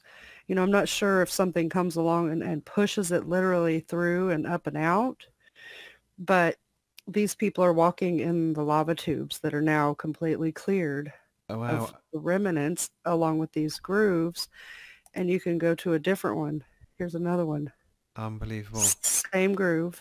It looks like same type of. Looks like a mining operation. Yeah, it does. But these are lava tubes. Unbelievable. Yeah, and these people, they go down and explore them.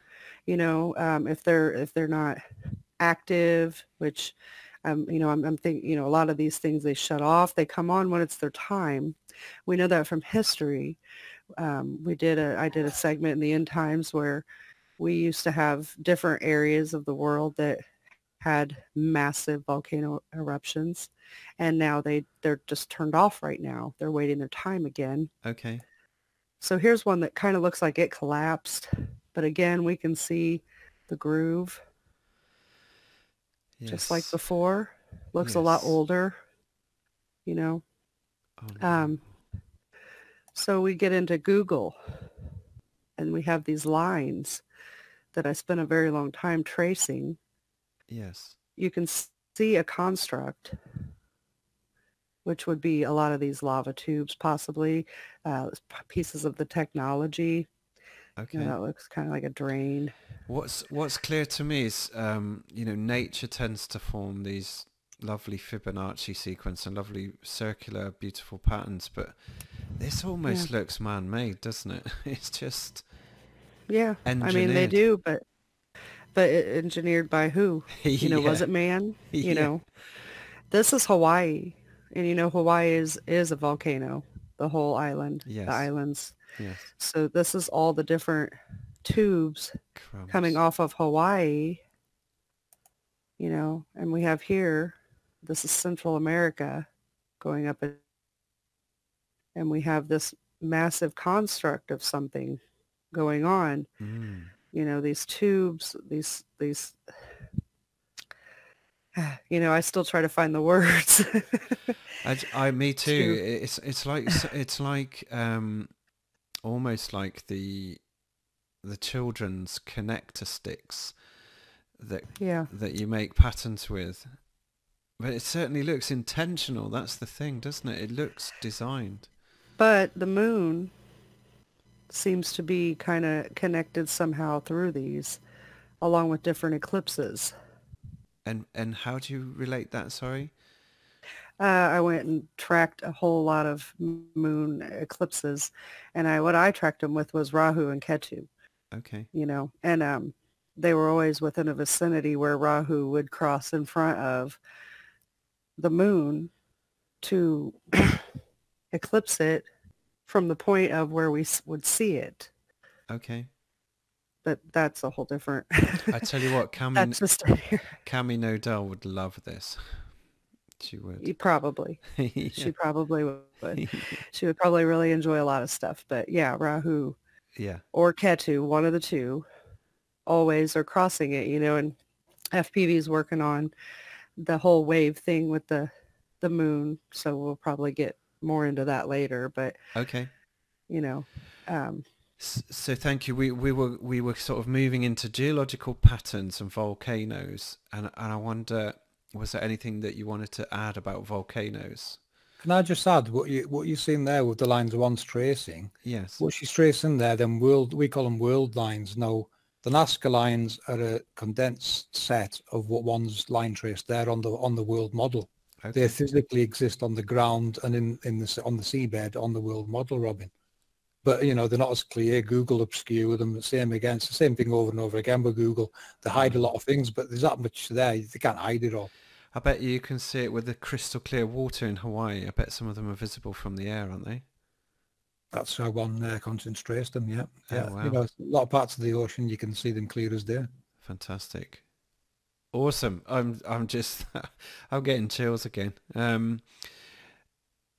Do you know, did you want to say anything more on geological patterns and or volcanoes? Because we kind of covered a little bit with Hawaii. We don't need to really, because Okay. the next video you're going to have the full explanation of what is cause. You're going to see the cause in the next video. Great. Let's do that then. So we'll leave it at that for now, and you've got something to look forward to. Let's wait for that one then. But while we're on waveforms, what one mentioned, I'll give you a sneaky peek on what I was working with, and I've shelved it for now, just so you can see where we were going with the waveforms. Yeah, please do. Can you see that? I'm just going to maximize you. There you go. Right. So the yellow one would be the sun's driver, and obviously the moon's got its own driver. Now Yes. Rahu would be, see the shadow, Oh, it's making total sense now. Yeah. and now you can see how the shadow causes the phasing. But like I said, I've stopped it because there's that many different waveforms taking place going across this map. It's it's going to be impossible to identify all 20 of them. I must say, not only is it mind-blowing, it's absolutely beautiful. That piece of software, or however you're doing that, is amazing. Oh yeah, it's good software. So you can see now what I meant about the Milky Way. The Milky Way is one of these. It's probably the yellow one. As in the stars follow it, or... Yeah. You'll find the sun always rises on the same part of in the Milky Way. So as the Milky Way is crossing, it's just the sun's usually in the same part of it like this. And it's, to me, that is the sun's driver. It's driving the sun across electromagnetically. Beautiful. So while we're on this subject, all the planets make a sine wave as they, cross our heavens. Have you got the picky one? No, I thought you did. Ah, right, I've got it. So I tracked them for a whole year. There it is. Did See you? that? And we just took a picture, a still shot of the video. The video's on my channel. Okay. Each color represents a different planet. Okay. So you can see, FPV'd have to take his arrow and show, but each color is making a sine wave of its own frequency. Yes. So these planets are all making their own sine wave, and red, being one good example, has a longer, shorter wave, but where it circles here Yes. in different areas, it's epicycling. So that's how we have our Mars going into retrograde. Okay. It's doing epicycles of its own. They're just larger, and it goes slower than like the sun doing its epicycles and stuff like that. Okay. But yeah, each one of these has its own frequency. Therefore, it's going to affect our world, and even us. Yeah. So, No wonder these things. No wonder the astrological charts are so meaningful for so many people, because it's having an electromagnetic effect on us. Is that right? Is yeah. that what you mean, electromagnetism? Yeah, and the fact that our bodies are crystalline in structure, our bones, our teeth, we are conductors of this energy. Goodness me. So it would flow through us. It would affect us. It's going to affect our frequencies, our bodies. That's also where the division and multiplication comes into it, Robin. Look at your body, split it down the middle. There's your two halves. Yeah. Yeah. And it divides and multiplies. We really are an image of it. And that's the so say Leonardo da Vinci pattern, isn't it? I've got the image of the human pencil drawing with symmetry, and there's definitely, maybe I should have prepared that answer a bit better, but I think those pictures were supposed to be outlining how beautifully symmetrical we are in so many ways. Okay, anyway, enough of me. We were going to cover electromagnetic patterns. Do you think we've done that now? Yeah, I think we've covered a bit of that. And like I said, the next video, you're going to understand a lot more of that and how that works. Awesome. Well, we were going to talk about the roll waves. Remember, you had... Oh, yeah. There's a couple examples that we see in our world that he has pulled up, I think. Okay. I'm just looking for it now. Give me a minute. No problem at all. But we see it in our sun halo. That's the biggest that is really predominant, Yes. But there's all these other little things that we see. Yeah, that's behavior. That's what blew it for me. Not only do you see these wonderful halos in the sky, but you also see the halos transiting other planets. And I don't know if it's possible. You saw these amazing tubular clouds. They're fantastic. These, that's the one. Yeah. You're gonna have to consider electromagnetics. What can make a cloud take form? Everyone ask yourself this question: what can make a cloud behave like this? Yes. Only electromagnetics have got the power to do this on a huge scale. It's rotating as well, isn't it? Yeah. So, it's showing you there's a vortex going on, isn't it? It's trapped in a vortex, basically, and reacting to it. Phenomenal. And these things go for miles. They're huge. Oh, look at this one here. It just goes way off into the distance. Imagine being on that beach going for a swim. How could you concentrate on swimming? No, we can get into the dome talk now. No, because people think you need a dome to have a pressure system. Wrong. This is the pressure system. You're looking at it here. It is these that create the pressure. That switches on, the tide's going to go out. That switches off, the tide's going to come back. I see. You see what's happening? So what do you think happened to the GoPro rocket then, FPV? The GoPro rocket? Do you know the amateur rocket that appears to hit something? It doesn't smash. Right. Yeah. I can decode that for you now. All systems nominal there. What happens with those? Yeah, I've seen that video where they say the rocket hit the dome. If a rocket hit anything, you would see its body crumple straight away. There's no crumpling whatsoever. All that took place, Robin, you'll actually hear the noise of it. It gets to a certain momentum speed, and it triggers what's called the anti-yo-yo mechanism. It's a device that's designed to stop rotation. As it stops it, it causes the nose cone to unscrew and flip off, and of course pop the parachute. It's just part of the process. That's all it is. It didn't hit anything. It just functioned normally. This is what they're designed to do. It's called the anti-yo-yo device. Within the rocket? Yeah, it's built into the rocket. Yeah, oh, this okay. That's how it pops the cone and the parachute. It forces the nose cone to take the spin, which of course stops the body moving. I see. The nose cone actually spins off and pops the parachute. It's just normal. So it came across an angel then, and there was an electromagnetic force. No. It just ran out of steam and it fired its parachute. It's, you know, nothing went wrong at all there. It was behaving normal. It didn't hit anything. It just ran out of, you know, it appears like it just stopped dead, but you've got to remember it's slowing down. It's probably still moving. It's just hard to tell. You know, it's losing speed, momentum, so it pops its nose cone and drops the parachute. I see. Well, that's interesting anyway. That's interesting. But this is mind-blowing, what we're seeing here. Yeah, it is, isn't it? I'll put it back on that cloud. Right. See the patterns, how the clouds are forming a shape. Where have you ever seen clouds do that before? You don't see it, do you, normally? Well, no. We might have seen it and not thought anything of it, but same again. It's reacting to electromagnetics. If you look at it, it's basically following a path, isn't it? Yeah. Now that path we can show with real-world magnetic data like this. This is data series captured. We're going to go into detail more of what you're looking at there in the next video. But okay. Same again, them clouds are just taking the shape of something like this. And that's electromagnetic readings from where? Yeah, this is real-world magnetic data that Ceres gets off their own site. Okay. And they overlaid it on the map to show you what it relates to. And what's coming down to touching the Earth then? In these? You're going to find out in the next video. Ah, lovely tease. Beautiful. Beautifully done.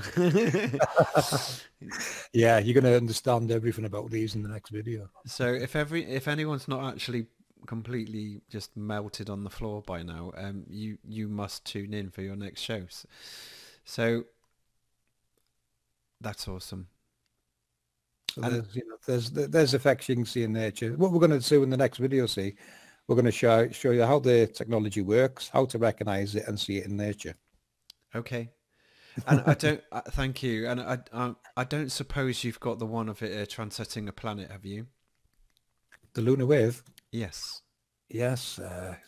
Which video have I got on? It's this one.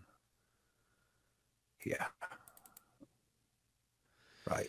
Yep. They're all in this one. Great. Because so there's the moon one, right? Yeah, so a la Crow 777 and anybody else who's caught it since. Yeah. It's more common than you think. People just don't look at the footage. It's easy missed. So just walk people through what you've just shown there. Right, yeah. So what you're seeing on that video there, you'll see there's a lunar wave. You can just see it there coming down now. Yes. Looks like a shimmer, yeah. Yeah, but you can see it's always two lines as well. So there's the second one coming now. So what you're looking at is two sides of a circle, basically. And I made an animation to show you what's taking place. Yes.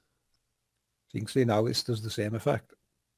So you're looking at a halo, Robin, one of them halos that you've seen before. Stationary halo is what it's highlighting. Yes, and it's just going past. Yes, and that's the front and the back are just either they're in front of the moon. Yeah, they're in the foreground and the moon's just illuminated it as it went by in the background. Fantastic. That applies to any luminary out there can do it. I even give Crow 777 a little prize there. Awesome. Little card. So there's another person's one of it. Same again. And then we go to the planets. So this is the one that blew me. This is Jupiter by John McKeon. I think it's John McKeon. No, Take Back Space TV. So okay. He's actually captured this one and the Saturn one. Look at that. You see that? So you'll see again. You'll see him again. You'll see there's two waves. That's the first part of it. Then it happens again. So obviously, he was probably amazing. You can see now, put a halo in between that and him, and that's exactly what you're looking at. Fantastic. Wow, and there are quite a few halos, aren't there? So it could be any one of them. Oh yeah. I mean, once you find one, once you see the luminary illuminating one, mark its direction because it's never going to change. It'll always be there. So all you have to do now is look for luminaries passing that direction, and hopefully you would catch it again because it's it's always going to be there, that halo. And with a telescope, that's the best instrument to do that, isn't it? Because you can lock it in place. Even Sandra's caught it on here with a P900. Oh, really, Sandra? Yeah, awesome. So it should be on here somewhere. There's Halo 1 Conscience captured. She come outside and there's one right above her house, look. Goodness me. You can see parts of it there. You can see it, you get to see it more and more. behind the chemtrails. Yeah, yeah, oh yeah. Okay, it's strange. The chems are very much similar colour, isn't it? Yeah, This is Sandra's lunar wave here, zoomed in as well. Nice capture, zoomed in on it. that's a beautiful image.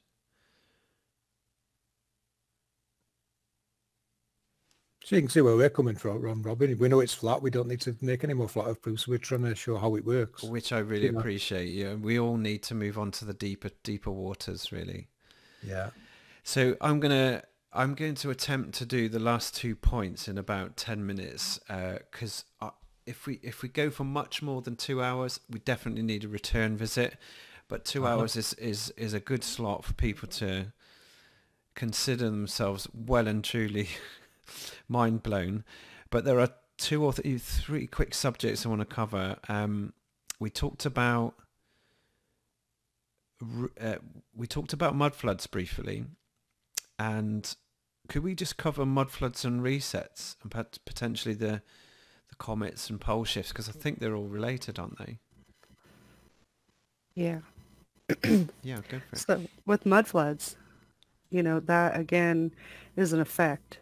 It's an effect of what happened because of the cycles of our Earth. I kind of think of it like a cleansing cycle.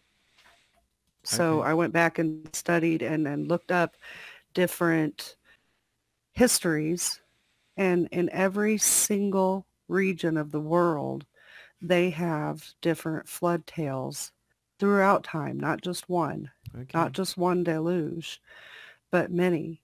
So every single country has a story where the world has flooded to the point of wiping out life.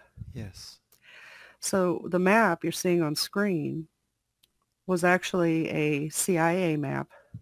Really? And, why they have this, I don't know. I don't know why they have it, but it was backwards, so we corrected it. And they had it all mapped out for when this next flood takes place, what's going to happen to our world. Wow. They have safe zones mapped. They have where hot and cold climate's going to mix. They have where all of the food's going to be destroyed, places that are going to get really hot, places that are going to be completely submerged, places that'll just be flooded. Okay. And the CIA is their shading, and that's their key? Yes, oh, wow. That's their key and their shading. And we simply took it and laid it over our version of the map. Okay. It's also it also shows us that the fault lines are going to change. They're going to flip. So we're going to have different areas for some reason where earthquakes are going to occur compared to where they do now. Unbelievable. And this is what they're probably referring to as a pole shift. Well, we call it the end of a cycle, and something's going to occur, a switch in the technology. Yeah. Like I was mentioning that in the past, we had different areas where volcanoes used to erupt massively, massively, and they don't anymore. And we used to have different areas that would receive major earthquakes where we don't anymore. So in the past, it used to be different as well. And now we have our world today, and something's going to occur with our technology, a shift, or, call it whatever you want. And it's going to go a different way. Wow. It's going to lead to a reset, if you want to call it that. I would say that highlands would be your best bet, according to this map. Yes. So the central strip there in the US, the pink zones would be safe. Yeah. Okay. But we're also going to have a lot of loss of food and agriculture and stuff like that. It looks like, UK being an island, and I would say that it probably occurred before because Ireland's away from UK now. I would say that you guys may have been joined together at one point in the past. It looks like you guys are going to flood out big time. Sure. But you're lowlands, you're an island. So other lands are going to emerge that are below the water and we can see proofs of that. There's lots of stuff below the water that people just can't explain how it got there. Sunken You know, cities. why? Mm. Exactly, exactly. And then there's going to be other land that's going to submerge because it's lowland and the water's going to overtake it. Indonesia. Yeah. Wow.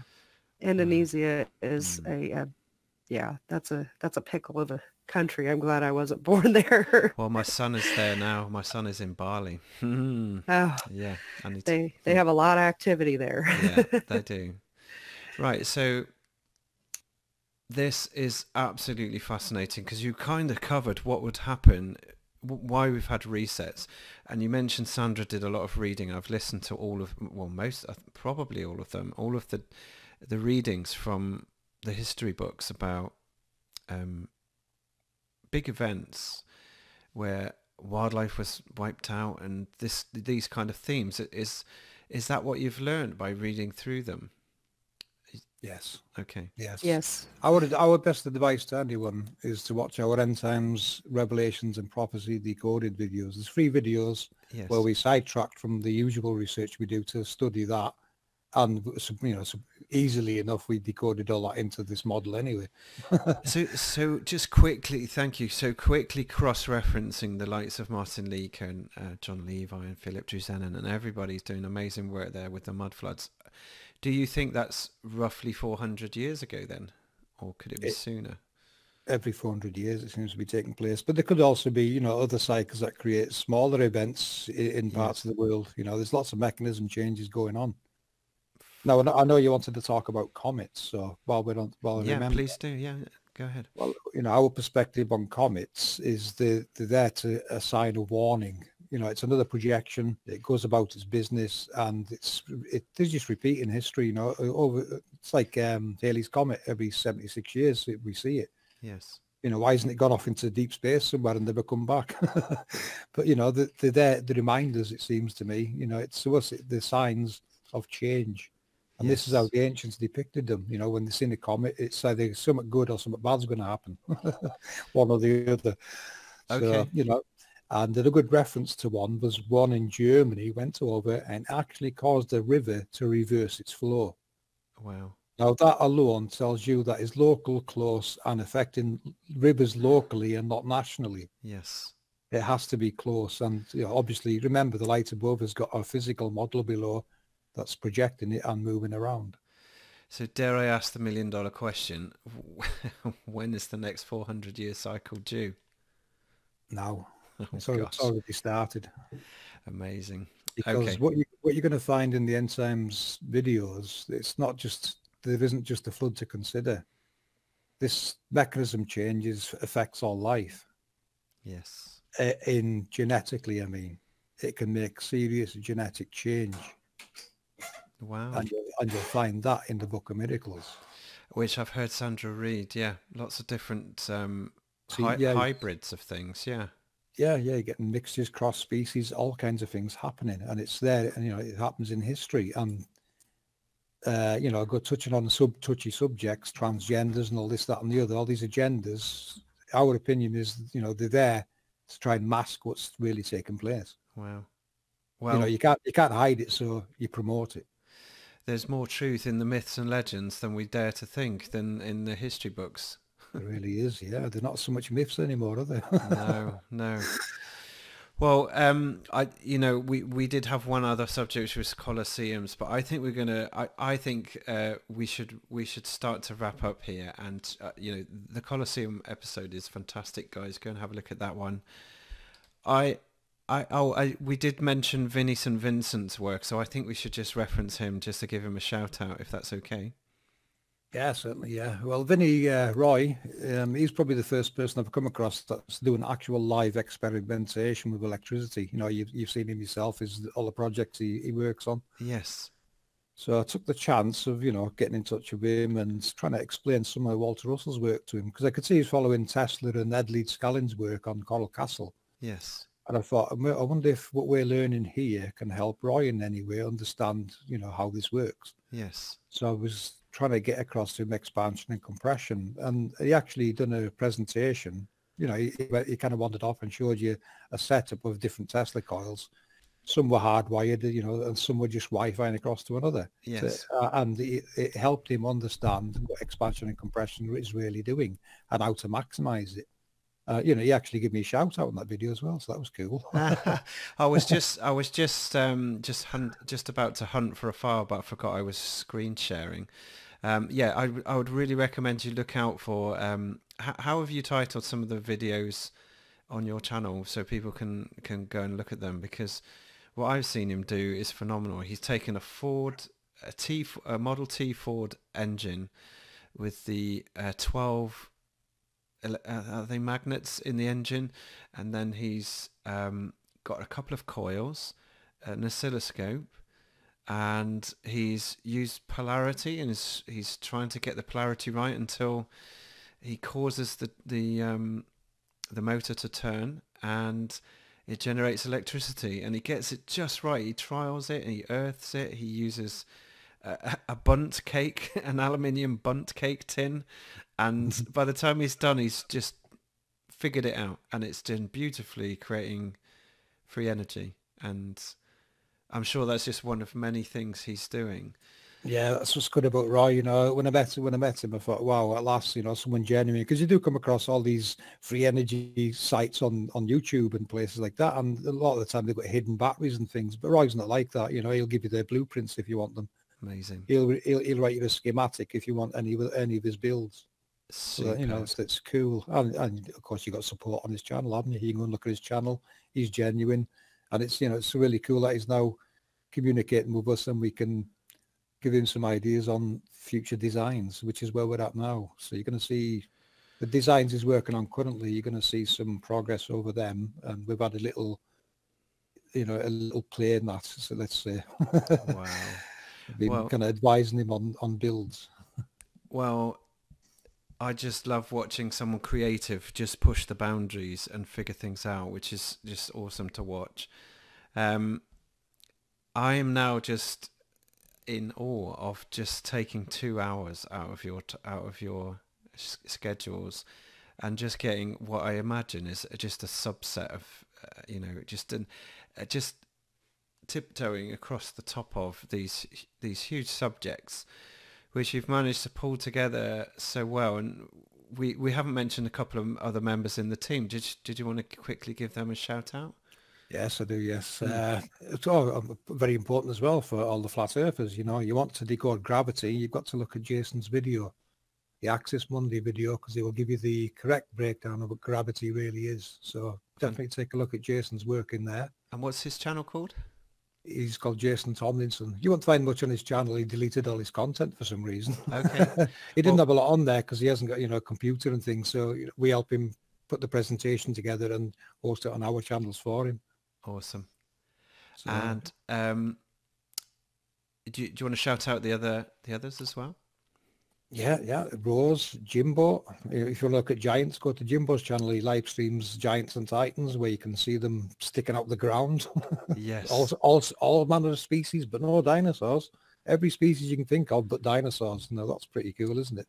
Amazing. Yeah, there's a couple of channels out there that where people are following on that subject, which is awesome. Yeah. Of course, P900 Coolpix and her husband, who's doing amazing work in the light department. he's helping illuminate the works. So, and doing modeling, computer modeling, is it? I do the modeling mainly. You do the modeling, okay. Yeah. Fantastic. Yeah. Hopefully we'll get into that one day with them. I'm trying to teach all these people what I know, see. You know, I'm quite computer literate, and I used to work with models and all kinds of stuff. Awesome. So so now to in fact bring them into our project, and like I did with the Colosseum decode, that was a 3D model. Awesome. And we have to shout out Cat Size as well. I think we mentioned her right at the beginning, but Cat Size. I met Cat Size before I even came to Flat Earth. I mean, Cat Size used to be moderators in a news stream. That's how we met, and that's when I came across Flat Earth. When I was moderating in this news stream, I kept going back to these Flat Earth channels, looking at them, thinking, "Oh, there's something here." You're like a terrier. You get your teeth into it, you're not going to let go, are you? There's something there.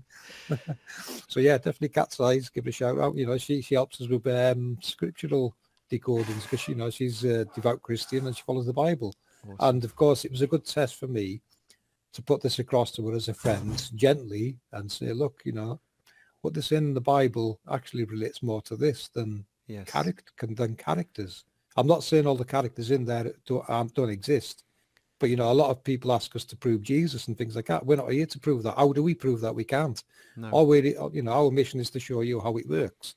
Come what may after that, you know, let the scholars debate the who's and what after. We need to know how this world works and where all these technologies factor in. And we can see that they've been personified in a lot of cases, some of these characters. Yes. So Amazing. You know, so it's a case of tiptoeing, you know, you're tiptoeing around everywhere, really. It's they want you to prove their map, their model, their belief system. We don't work like that. We've got to keep it real, get all the data in and figure out this technological construct and its workings. That's our priority. Well, I must say to everyone, and if you're listening, Katz, Jimbo, and sorry, what was the other gentleman's name? Jason. If you're listening, I really appreciate everything you've done, and I can't wait to just get deeper into the subject, because I think what we've achieved tonight is actually to introduce the subjects and to give enough information to at least catch the imagination of those watching. And I really hope now that people will now go and subscribe to everyone's channel here. I'll put the links in the show notes, and then just dive in. Just use maybe start with some of the shorter videos, and then jump into the live streams, because when you do the premieres, we love it. The chat room is full of amazing people, and it's a really supportive environment and really inspiring. And so I think we will wrap up our interview here, guys and girls. Thank you so much for your time. Really appreciate it. And you did yourselves proud, really explained things clearly, and I hope it's just caught everyone's imagination now. So thank you ever so much. Yeah, you're welcome, Robin. Thank you, mate. Yeah, thank you. Yeah, thanks. Thanks, Sandra. And what we'll do now is we'll play everyone out with the Sun Halo video with Simple Minds, Let There Be Love, because it just inspires me so much. We'll leave everyone on that note, and get yourself over to FPV channel. Go and subscribe now for the next video. Don't miss it, folks. And we'll see you again sometime soon. Thanks very much.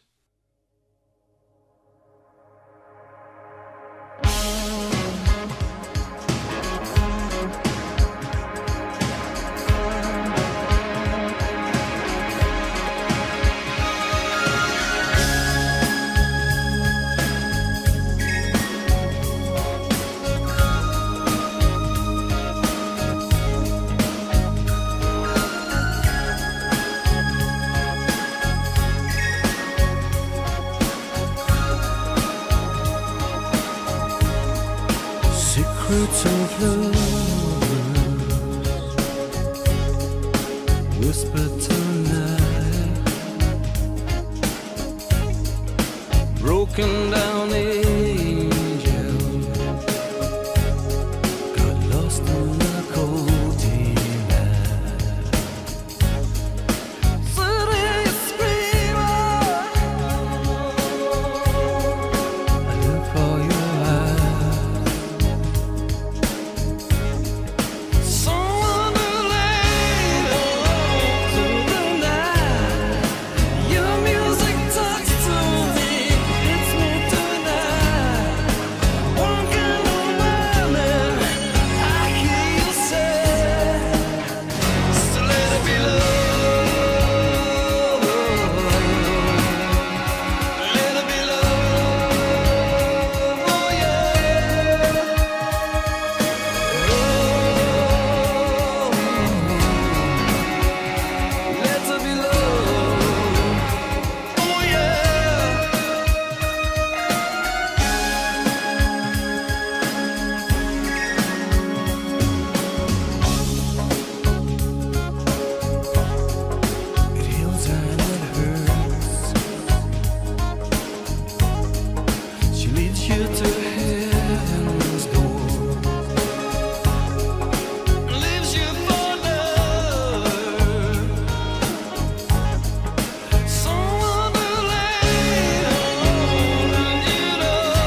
FTV. This is for you, buddy.